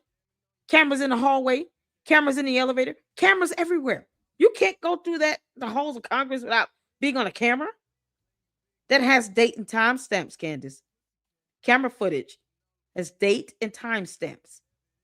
Simple evidence. Simple. It wouldn't even be hard. This is insane. Camera footage. Candace is such a narcissist, she forget about that simple evidence that exists here on Earth in this reality. Camera footage. Times. Mitch Snow about how he got discharged from the military. How he has, multiple domestic violence charges from 2023. Am I supposed to believe that guy? Candace, here's the deal. I believe the camera footage. Either prove they were actually there or shut up. Camera footage. I don't have to disprove them. Nope. We didn't have to go out of our way to disprove that these people were there. It's not even that in Fort Huachuca. We don't have to. When you say, oh, I saw someone there, okay, then you have to prove it. You Camera have footage. the benefit. Or we get the benefit of the doubt automatically. Anybody accused gets the benefit of the doubt automatically. Because it's innocent until proven guilty, Candace. That's how it works. That's what you need to do. I'm really, really, really tired. I am so tired of Candace putting out nothing. Just Shit. nothing burgers. She can never put actual any proof whatsoever. None. This, I have no idea what it is. No idea what system. He could have zoomed out, showed more of the system, could have showed us exactly what program he was using. He didn't. Whoever he is, or Candace, whoever made this document. Jay Witt, of course, posts the actual military police reports. Thank you. Of what? Because, I mean, it's that simple. It's a military police report. I sent you all the form link. This is public information, Candace. See what happens when you're bad at this and you don't understand how laws, rules, or regulations work? Candace believes she's above the rule of law. Therefore, she doesn't think she has to learn them. And you would think Megyn Kelly, who was a former litigator, with her fake phony ass, would actually say, hey, no. It's called evidence, Candace. If you have camera footage to show these people being on this military base, or camera footage that could prove this congressman was in the halls of Congress, you understand that it's either going to make or break your allegation. Why didn't the fool pull out his phone and take a photo if he saw Erica Kirk there? Because why would she be on a military base to begin with? No, he's too busy having buildings cleared out because they are thinking he's an actual security threat because of a backpack. It's backpack, Candace. The term is backpack. You typed that bullshit up and you posted it. Backpack. So for me, it didn't happen until you show proof. He's not who he is until I see a DNA profile. It's so crazy. They're going to end up suing her into oblivion. They actually look like. And then this person said they don't use them anymore. That form wasn't updated. Then he said, is there a more 2025 form of the form? Seems like what Candace showed us was a Word 98 doc. And they said, yeah, it looks like that. And I said to this girl here who said, everything is voice notes and AI generated. That's why it's a sloppy note instead of a big, long-winded formal document. It's a simple note. There's a report that can be released and is why the summary was released. And it's like, okay. So you mean to tell me the dude who typed the report not only failed to send the report, but took... Okay, I want her to prove it. Tell her to post up the video camera footage. There's a security camera right at the security check-in booth. Tell her to post it up. This is what people have been asking her and expecting her to do, because that's what good journalists do. You say you have a police report, some incident involving whether it's civilian police or military police, you have that police report on a specific form according to the regulations based on what they utilize in the Army. It's not going to just be some generic template you just type up. That's not how that works anywhere. Even for a civilian police report, there are forms that are codified based on rules and regulations. It's a template you have for that police station to utilize to type up an incident report. It's never what you see with this Word document thing that Candace typed up. But it doesn't have any identifiers about the actual offender. No height, weight, hair color, eye color. Mention of the clothes he was wearing. Was he wearing all black? Was it a brown shirt with blue pants? Nothing.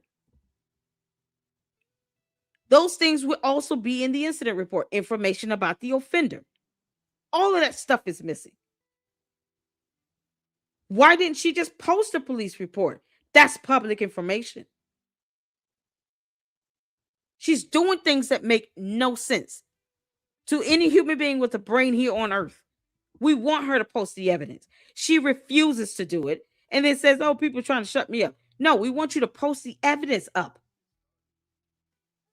I want to keep talking because there's more evidence to be used against her in a court of law because she acts like that can't happen either.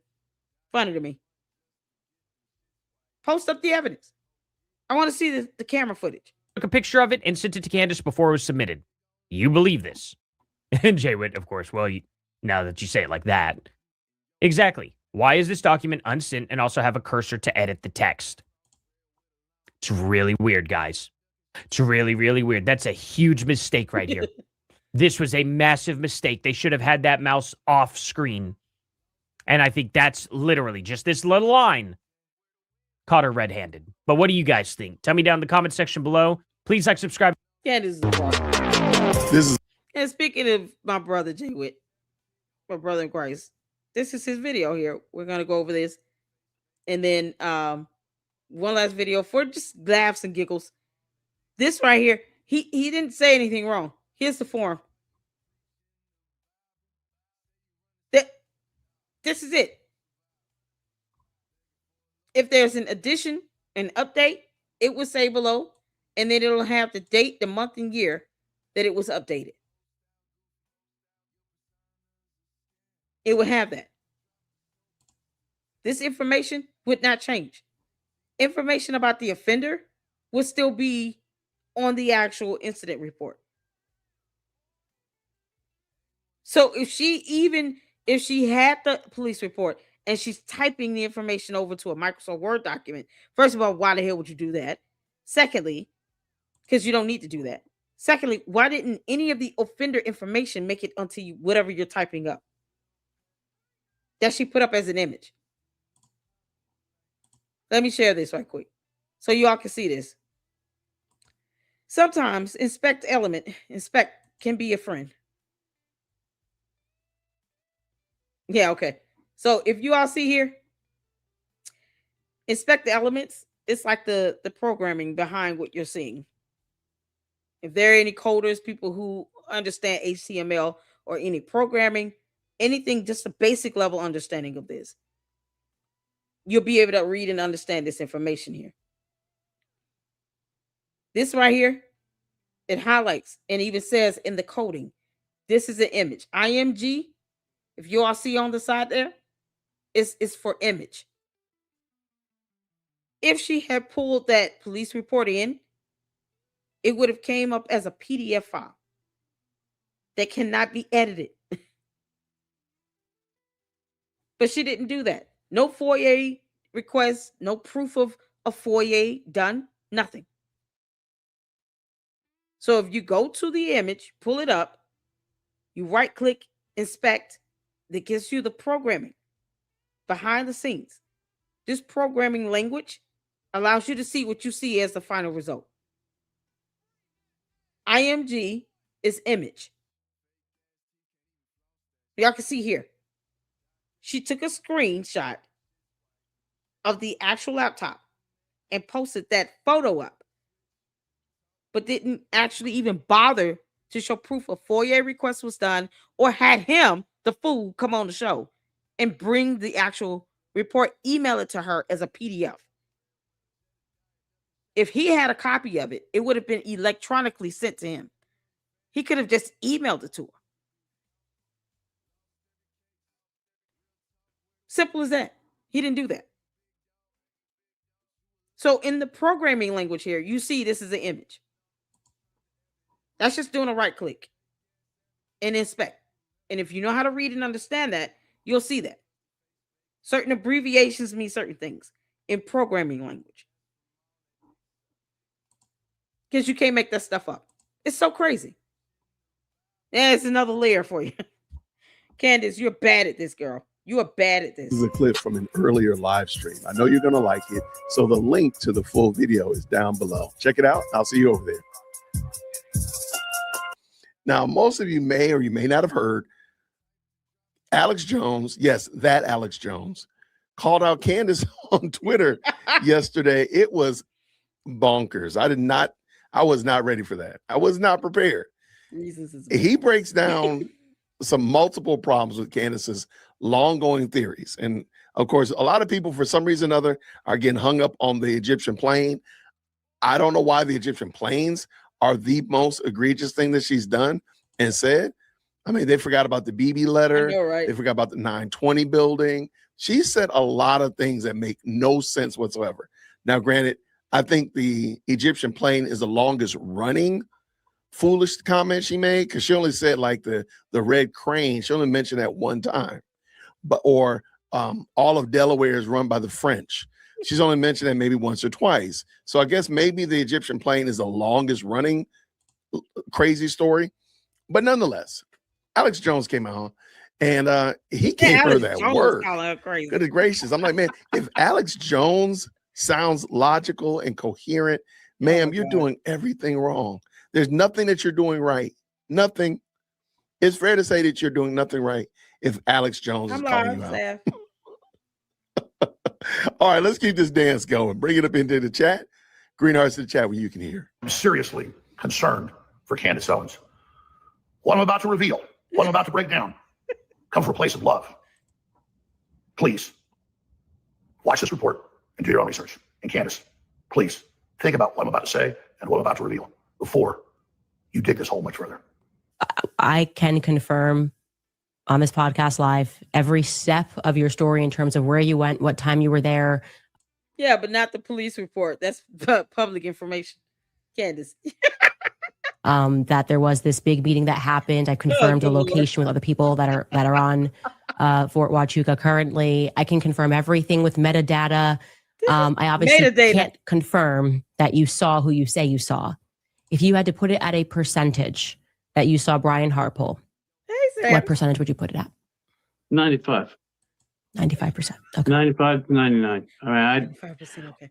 Lures me to the garage that she pre-set up to be like a little prison. You know, she broke the garage doors, hoarded stuff. Yeah, I'm sorry. I just find it so grotesque to be using this child to push along some narrative to disparage his mother. Like, this kid is going to see these videos. And it's just, kids can't help who their parents are, but this is so bad. This is really bad. He didn't have to even say involve the child. And let's say the mother was being abusive or anything, she should be in jail, right? She certainly should have been answering to this. And he would have custody of his son, would he not? But to sit here to weaponize the kid, and then you talk about everything but what's in the best interest of the child. This is terrible. Stuff was stacked against the windows and the other doors. And she lured me in there and attacked me. Hit me with a hammer and, break my thumbs, my feet, back my skull. Real quick, because this is Mitch Snow. This is the guy, Candace. Let me tell y'all something. Comment of the day right here, Melanie. Someone in hiding. Why put you have a kid up? Wouldn't you do everything you can to protect your children as a parent? You're in hiding and you put up a photo of you and your child. That's crazy as hell. That's some crazy work. You're supposed to be in hiding. How you in hiding? You putting up photos of you and your child. Comment of the day. This is why it's not a good idea to sit here and weaponize your kids. Comment of the day. He sat here and put up photos of him and his son, making his son vulnerable and open to these cartels coming after your child. Because let's be honest, if they're going to come after you, they're going to come through the people you love too. Especially when your children are your soft spots. When you can easily be manipulated if you think someone's coming after your kids, because you're going to do whatever you can to save your kids' lives, right? To keep your kids safe. You can't make this up. But he's in hiding and giving us 3 different names. But he's putting up photos of him and his son, a child, a minor. Make that make sense? Thank you, Melanie. Shout out to you. Comment of the day. You can't make this up. This is, whistleblower that's tying all of the loose ends together. If you just go through X and look, notice that he has an arm brace on, and it is on the right arm. I've seen him in other interviews where it's on the left arm. Now, maybe both the arms have been injured. I don't know, but it just seems very suspicious. But also, if you remember, he was in witness protection, and he was allegedly in witness protection for 35 years. The NDA expired, and he came out of witness protection like, oh, I'm ready to, like Groundhog's Day, right? The problem is he has been on podcasts for years. This is not the first. Candace Owens' interview with him was not the first time he had an interview. He's been in interviews for years, commercials, lawsuits, just fill in the blank. He's been all over the place, but he's supposed to be under witness protection. Yeah. Anyway, keep going, Alex. Let's go. Eventually, I was hearing my son cry. I was worried about him, having her maul him with the dogs again. And she had done that multiple times. He had been hurt really bad. So when I heard him crying, I used the hammer to go ahead and break the door handle, pulled on my arm while I was holding the phone, dislocated my arm. That's actually one of the surgeries. I'm still recovering from getting surgeries from it. I saw there was already cops there. They were sitting on the corner at DeMoss Road and Van Giesen out there, Benton City, not far from our house, like 400 feet from our house. I could see them. And they weren't coming over. They were just sitting out there outside of their cars talking and chatting with each other. And it's been an amazing trip. And most of all, the people that I've gotten to meet and hear their stories, it's absolutely fantastic. This has been a wonderful experience. I want you to meet a man named Mitch Snow. He's very, very interesting. He is the new Egyptian planes. We're supposed to move off of the Egyptian planes. Yeah. That were the key to everything up until just about 4 or 5 days ago to Mitch. Just like, Candace the alien, who wants everybody to forget that she ever alleged that the French president and Club de Sant were making transactions to have her assassinated. Like, it was supposed to forget that as well. Even though she never filed a formal FBI complaint and still won't post up the FBI text message she sent to this high-ranking FBI official. Yeah, none of that is real. Because, there was supposed to be a paper trail, and she didn't even ask for the evidence on that. And somehow, this guy is supposed to be in hiding, but using his child to try to get attention brought to how he was treated from the military. Because he barely talks about the kid. He didn't even mention the kid when he was having this squabble with Candace. Didn't even mention the child. He's sitting here trying to sit here and say that he saw Erica Kirk on a military base, but no camera footage, no photos, no nothing. Don't even mention the kid, though. Snow. This is the key to everything. Craziness. Now, I want to be very clear. Good night, Jerry. I've known Candace Owens since she first showed up on the political scene. I've always liked her. One of the first people to ever interview her. I have admired her, been friends with her. Have a great She's night, on our Jerry. promos, for my own broadcast. And since we've seen the whole saga and the tragedy of Charlie Kirk's assassination back in September 10th of this year, it has turned into just a huge black hole issue, sucking everything into it. And so I've been forced to go study the different stories and claims and things that she's been getting into. And I've held my tongue with everybody asking me on air and at the grocery store and at church and my family about what I thought until the last week, because I hadn't done a deep study of it all. I knew about a lot of the pieces, but still had a lot of other things I was dealing with and covering. And so then I just started doing a deep dive in the last few weeks. And I focused on a lot of big pieces of it. But first off was the Egyptian planes. And right as I'm already doing the research and others are doing the research, a researcher goes and gets the flight data, actually buys the professional grade, puts out the fact that 66% of the time she said these planes were in the United States, they were another continent. And another 60% of the time, they weren't matched up to where she was. And then Candace came out a few days ago and said, yeah, she got some of that wrong. And then, of course, she met with Erica Kirk and thought things might be better. another round of debunking the Egyptian planes. I want to be very clear. We discussed the Egyptian planes, and I have since worked on an incredible document about the Egyptian planes, which we are going to put up on our websites, because I realized that when we shared that spreadsheet, people assumed that one of the columns, which was actually Okay, I just want to point out something, and people jump on What me the about columns? this. Candace will No, never it's the admit that data. she's wrong. She'll Never. never say, like, I did something wrong. Oh, My man. bad, I messed up. My bad here, I messed this up. She literally says that people assume, let me back this up.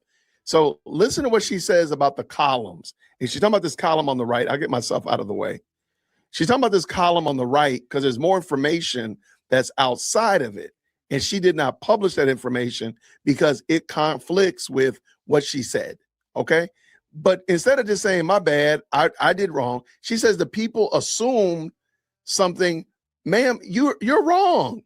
Just Right. admit it. Just wrong. I have since worked on an incredible document about the Egyptian planes, which we are going to put up on our websites, because I realized You ever put that that when up? we shared that spreadsheet, people assumed that one of the columns, which was actually saying where the planes landed on that day, because it was plus or minus 3 days, was exactly where Erica had been on that day, and that was inaccurate. And so for clarity, I had been working on the last week on turning it into an interactive timeline that we can put up on our website, because I am certain that these Egyptian planes are incredibly shady and that they were in fact No one tracking cares. Turning Point USA, Faith, broader events. Of course, Erica was at some of them, Charlie was at some of them, but it is the It's irrelevant because planes can't pull the trigger on a gun. Who pulled the trigger on the gun, Candace?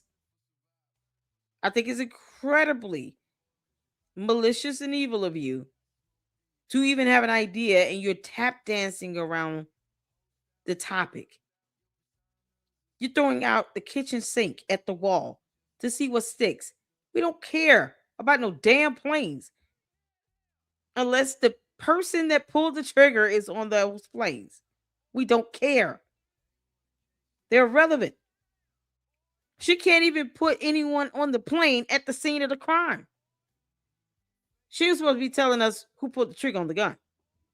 You know, because she doesn't believe it's Tyler Robinson. pattern here is undeniable. So let the naysayers and people make videos trying to, fifth round debunk these planes. And then all of a sudden, what are court docs? She fires up this letter she gets from this person that says they were a medic in special forces. And let me stop there too. Mitch never says that he's a medic. His records say that he was a medic.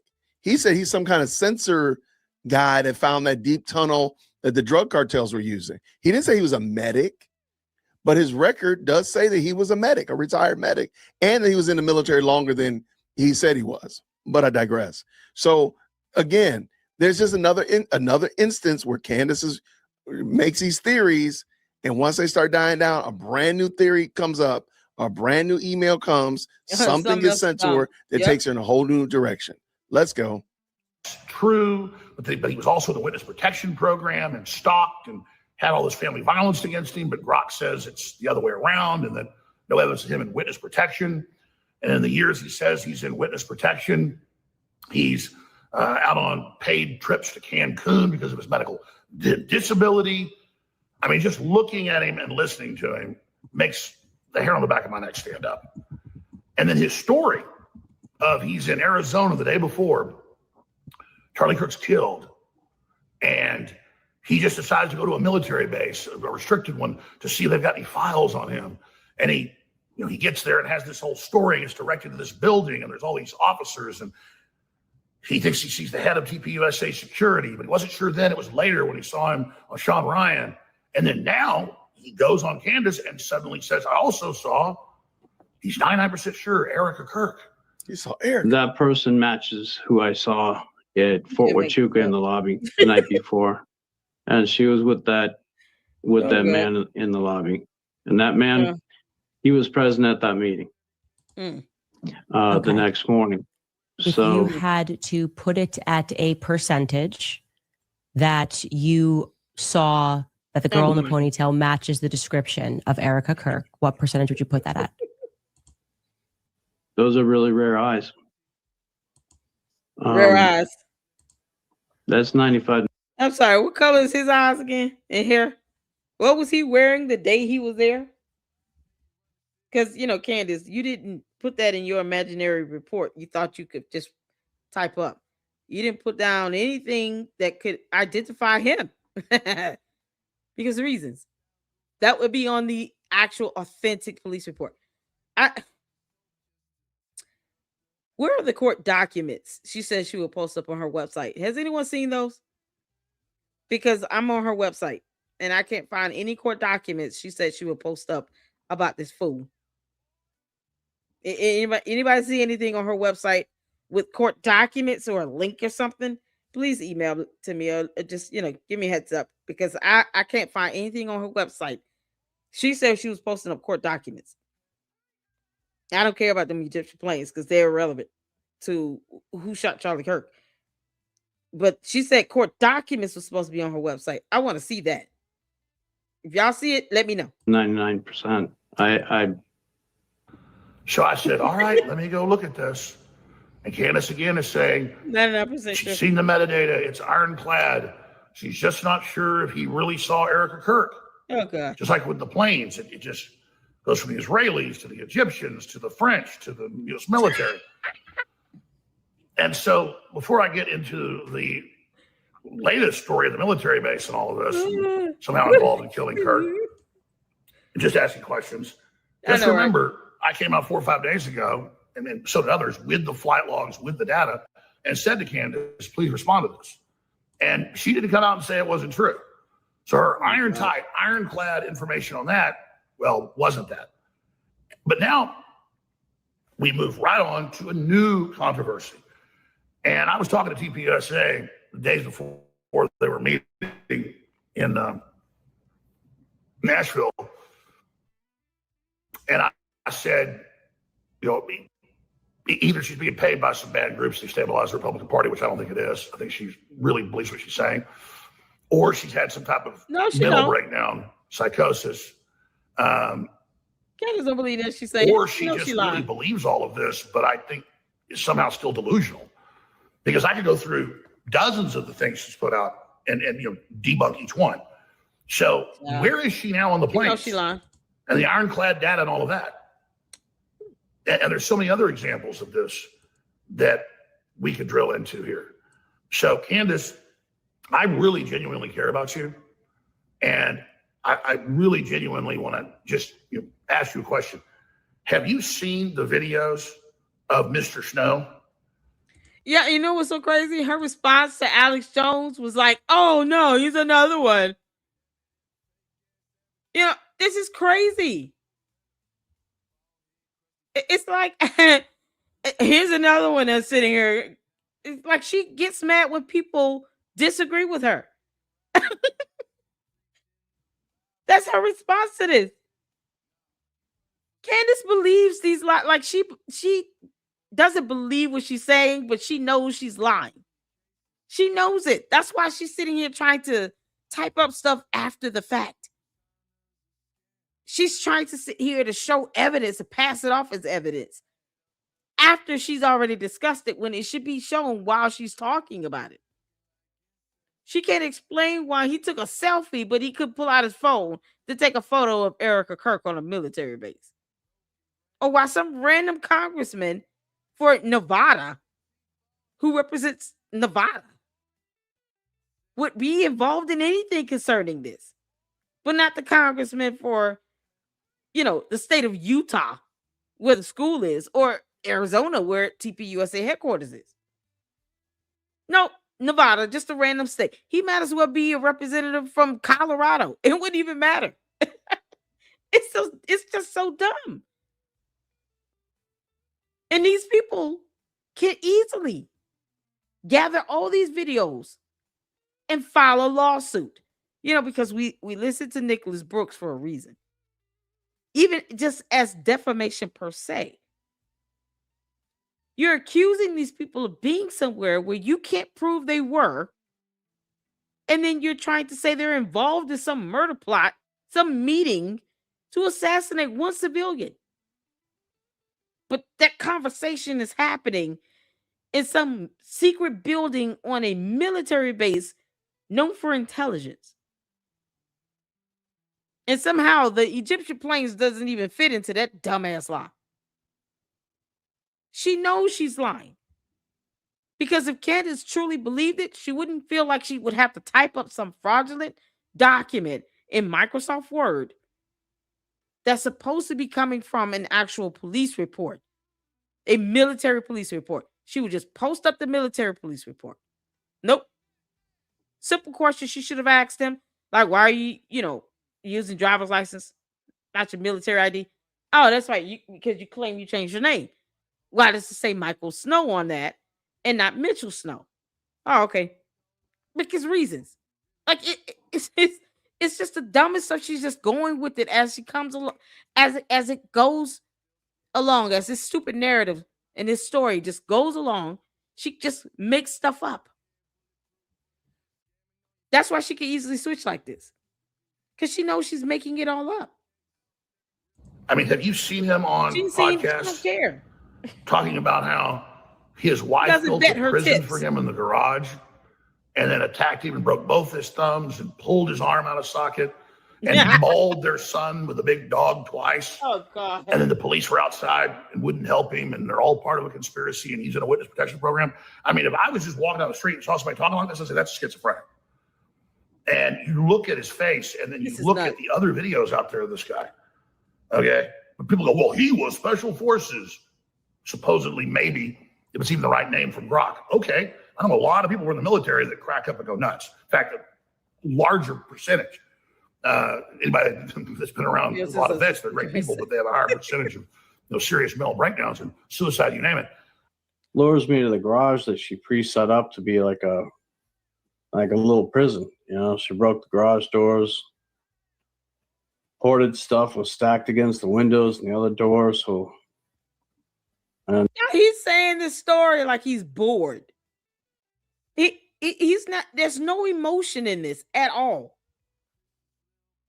None. He's completely detached from this story.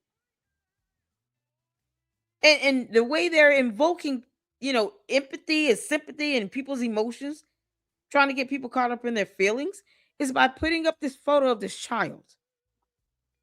Because if you take that away, what you have is 3 grown adults sitting here listening to this moron talk about something that he's not even connected to.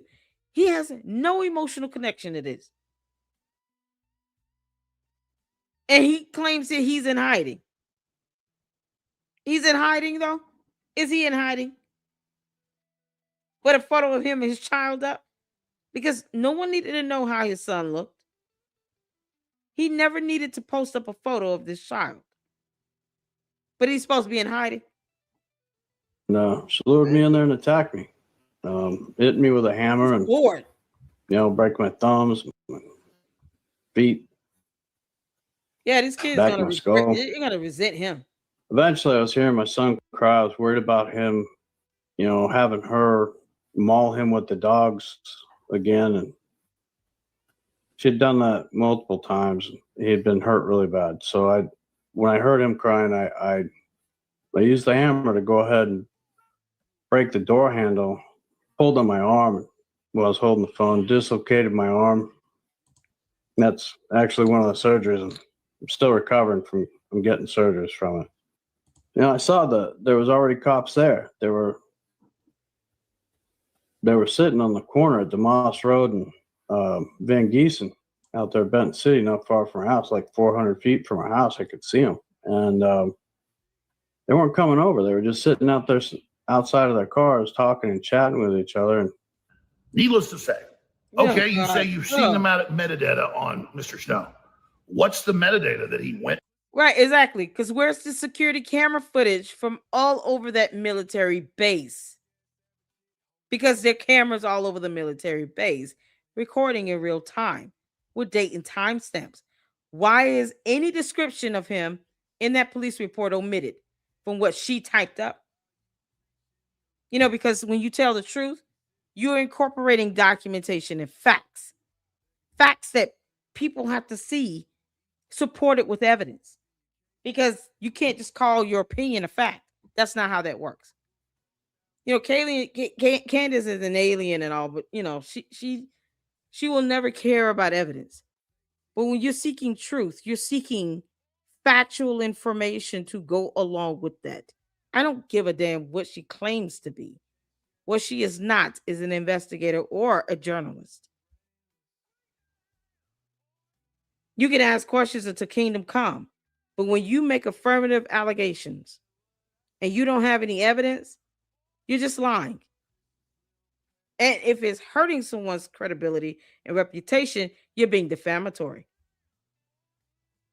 Put her ass under oath and then ask these same questions again. And then see if she gives you the same answer. Put her under oath.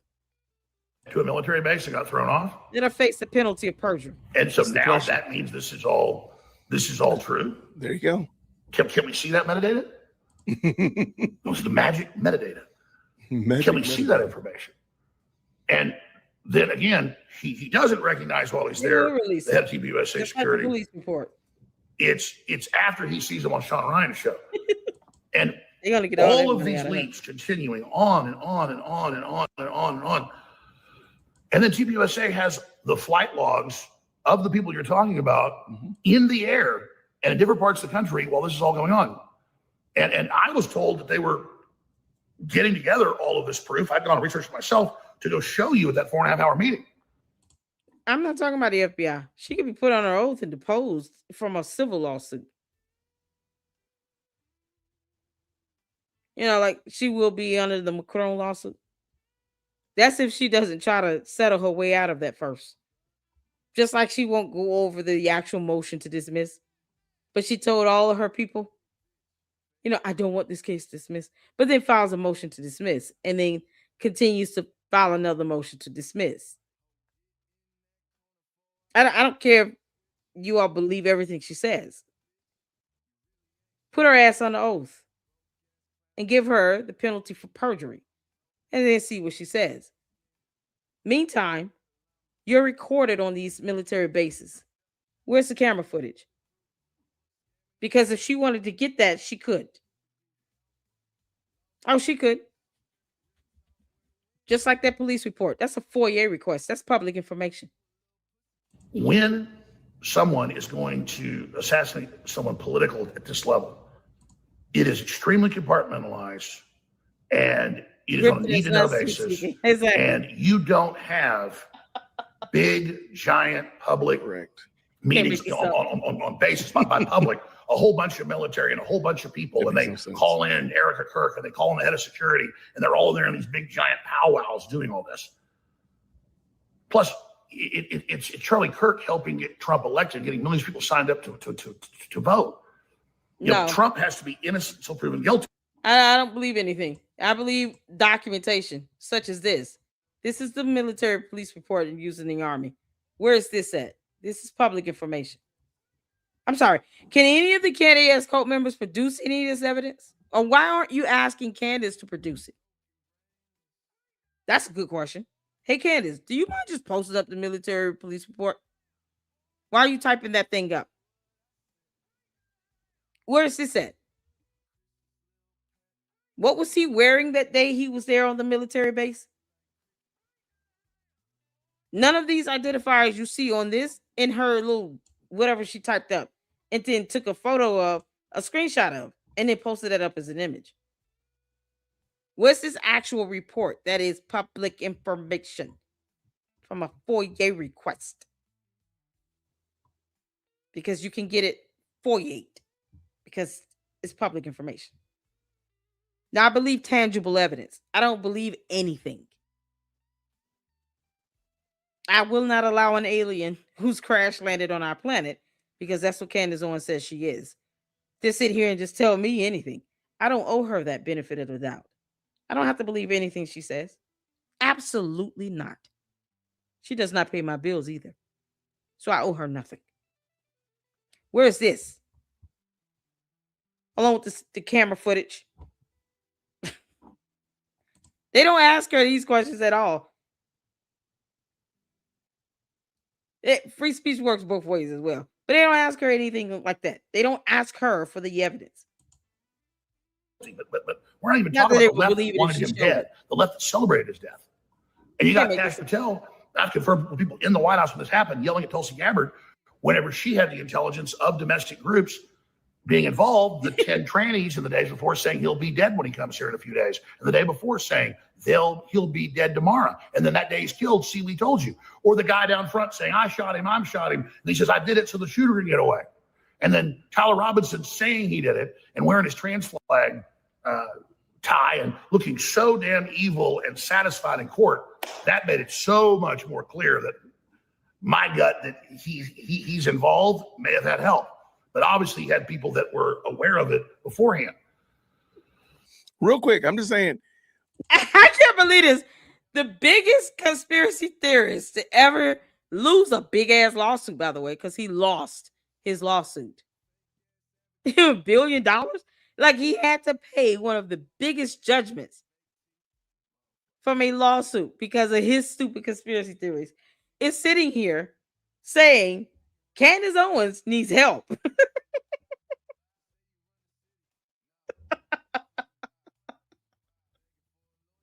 Candace Owens needs to leave our planet alone and take her cult members with her. Candace, it's okay if you want to return back to your home planet. ET phone home, girl. When Alex Jones sounds 100% on target, Candace, you done messed up.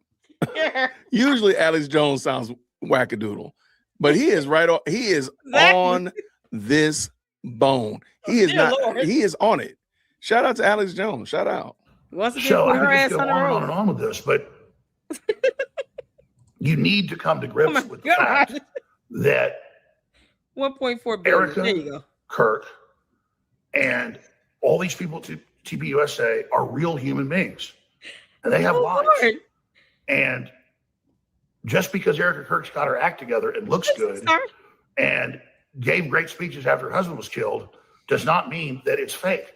He'll When be you've been in theater your whole life, and when that's what you do, and all those things are big performances, that's making the Republicans cool, rock and roll, then you act professionally after somebody's killed.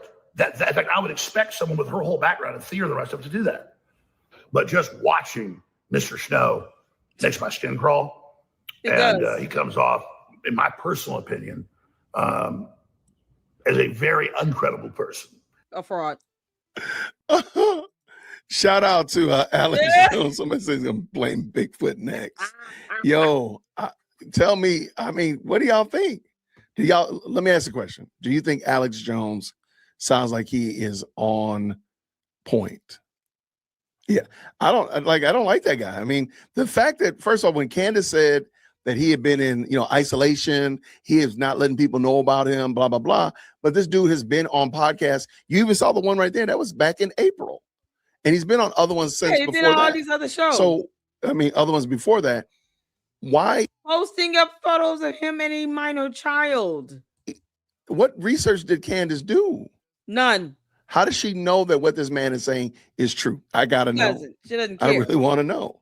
I don't see that she's going live today unless I missed it. Let's see. Oh, this is the part he's live. So this is,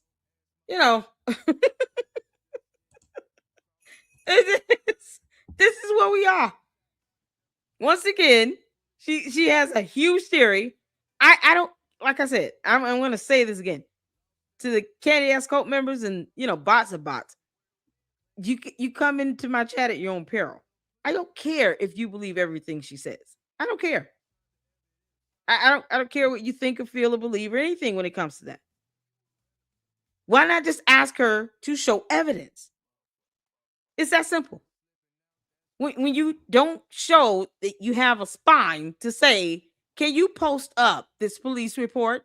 Because that is a FOIA. Or to the cult members, why not just do a FOIA request and get the police report yourselves? And then you can prove your cult leader to be right. Why not get the actual footage? Cameras all over around the base.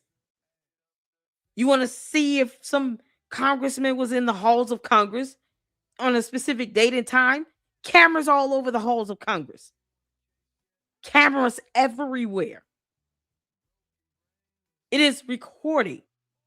Eyewitnesses, the security. You go into the halls of Congress, you got to go through security. The same thing with the military base. You got to go through a security checkpoint. But yet, she conveniently leaves out, and that nonsense she typed up, she conveniently leaves out any information pertaining to the offender that you would see in any normal police report. All that gets conveniently left out. So there's no description of who the offender is that was kicked off that military base. That fool on her show. I'm sorry, what has he done that was so great for people to feel like they have to believe who he is in the first place? Why does anyone have to believe that he is Mitchell Snow? License plate said Michael. She said originally a Harry Meyer. Just go Michael Myers and we could just go full blown, Halloween man mode on him. Really? His name could be anything then. We're on name number 3. By next week, we're going to come up with 2 more names and 4 more photos and 6 more versions of this stupid story she's come up. If her shows are pre-scripted, then how do I know that she did not give him a script to read? Because I see that a lot. How do I know she did not give him a script to read? He could be reading a script. Even if his name that does not tell me he is telling truth. Exactly. I don't have to believe anything he says, and I certainly don't believe she says. Because Candace has the propensity to lie. I just wish she would do it under oath. I really wish she would just, under the penalty of perjury, make these same statements. Candace, I dare you. I mean, hell, why not just do a lie detector test? Might not be 99% accurate, but it'll be something. It'll be something to behold. Why not produce some evidence to support what you say? But he did a selfie of himself wearing the same shirt he has in these photos that she presented, where everything's redacted, including his name. But he's supposed to be hiding. But he puts up photos of himself and a minor child, making it easy for a cartel person to go after the minor kid. Why? How is that protecting the child? That little boy does not want to have his photo plastered everywhere because his dad is weaponizing him to try to sit here and to clap back at the military for doing something to him, when he hasn't even shown with evidence that this was done. If he was just a simple medic and none of those things happened with the cartel or any of that, I don't even know how he would still be able to get away with this at some point. So what's to stop me from believing that he wasn't just reading a script and she just made all this crap up? Like she's been making up stuff about planes and any and everything except telling us who this so-called alternative shooter is. That's what we're trying to figure out. You're going to sit here and come up with some, Candace? At least let the person be pinpointed on the campus, photographed with a weapon on him as a viable shooter. That's what she was supposed to be telling us. But she can't even get to that because she's creating all these other sideline distractions that mean nothing to no one. Did any of these people have a gun in their hand at the scene of the crime on the day and at the time that Charlie Kirk was shot? It's that simple. If the answer is no, I don't care. But she can't seem to get closer to that point. And she keeps coming up with all this other nonsense. No one cares about a plane. If you're not telling me that someone was identified on that plane, also at the campus, the day and time Charlie Kirk was shot, and this person was caught on a camera in a video, and they had a weapon on them. She's not even giving us a credible option here. That's the problem. She can't even focus on that. This is why you. I'm not. I don't have to believe. She says no. Don't want to hold that. But she's not even trying to get closer to that, and that's what she said she would look into. Can't make this up. All right, thank y'all for listening and tuning in. We got this last video, you all, the night before Christmas with Candace Owens. This is from Bronson's YouTube channel. I thought it was just hilarious. And I'm going to put this link to the video because we got to end on some laughter here. And then on tomorrow, I will definitely do a separate live to go over, because I think I got enough information to go over this DeFord v. Catullus, where Candace is named as a co-defendant in this pump and dump scheme. You know, when you're being named in federal lawsuits for fraudulent activity, you have the propensity, if nothing else, to aid or, perpetuate fraudulent behavior. It speaks volumes on you, Candace, and your character. And it's just another layer, a federal lawsuit at that. So we got to go over that because this is insane. Her involvement in this, it really hurts her platform, her audience, but they don't seem to care, that she puts out a fake meme coin, tells people to buy it. She profits from it. And then they end up walking away losing money because the meme coins were fake or they just weren't even real to begin with. And they're absolutely worthless. They can't sell them. They can't get their money back. Nothing. Hence why she's named in a lawsuit. So we'll go over that tomorrow, along with a separate live on Umar, because his ass is catching it.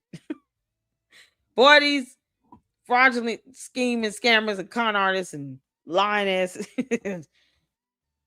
cult leaders, they're catching it. They're catching the due justice they deserve. And Candace got her day coming. I would not be surprised if Judge Rennie did not order her to a psyche eval. The way she's acting, it's overwhelming with people looking at this situation and all the crap she's done, even after having met up with Erica Kirk and saying she's lost her mind. If there's enough justification to warrant that, they will order her to a psyche eval. Candace, you're skyrocketing yourself to that. You can't make this stuff up. So make sure you guys go check out Bronson's YouTube channel. This is just a quick little video, something to get a good laugh in, and end it on a positive note, because we may not always agree. But what we can agree on is that Candace Owens is lying like hell, and she's the one that claimed to be an alien. All right, let's get to this. And get some laughter back into the situation. 'Twas the night before Christmas, all calm on the screen, when Candace popped up with a look very keen. The facts were all settled, the story was clear. But Candace said, "Wait, something's weird over here." She tapped on her mic and leaned into her chair. So sinister. "There's more to this story," she said with a stare. She looked left and right and then up at the wall and found secret plots where there weren't any at all. "The police say it's simple," said voices polite. But Candace said, "Nope, that can't be right." She circled the clues that were easy to read, then added 5 twists that nobody needs. She gasped at the obvious, frowned at the plain, turned straight little answers, all twisty again. "Aha!" she cried out. "I feel it inside. When facts feel too boring, a theory will do fine." Yep. She spoke very loudly. She spoke very fast about shadows and whispers and secrets from pasts. The listeners blinked and scratched at their head. Did she just say something? Or nothing, they said. She stacked up her guesses like blocks way too tall, then smiled as they wobbled and started to fall. "Just asking questions," she said with a grin, while tripping on facts she'd already walked in. At last she signed off with a wink and a glow. and she whispered her motto. We don't know, but we know.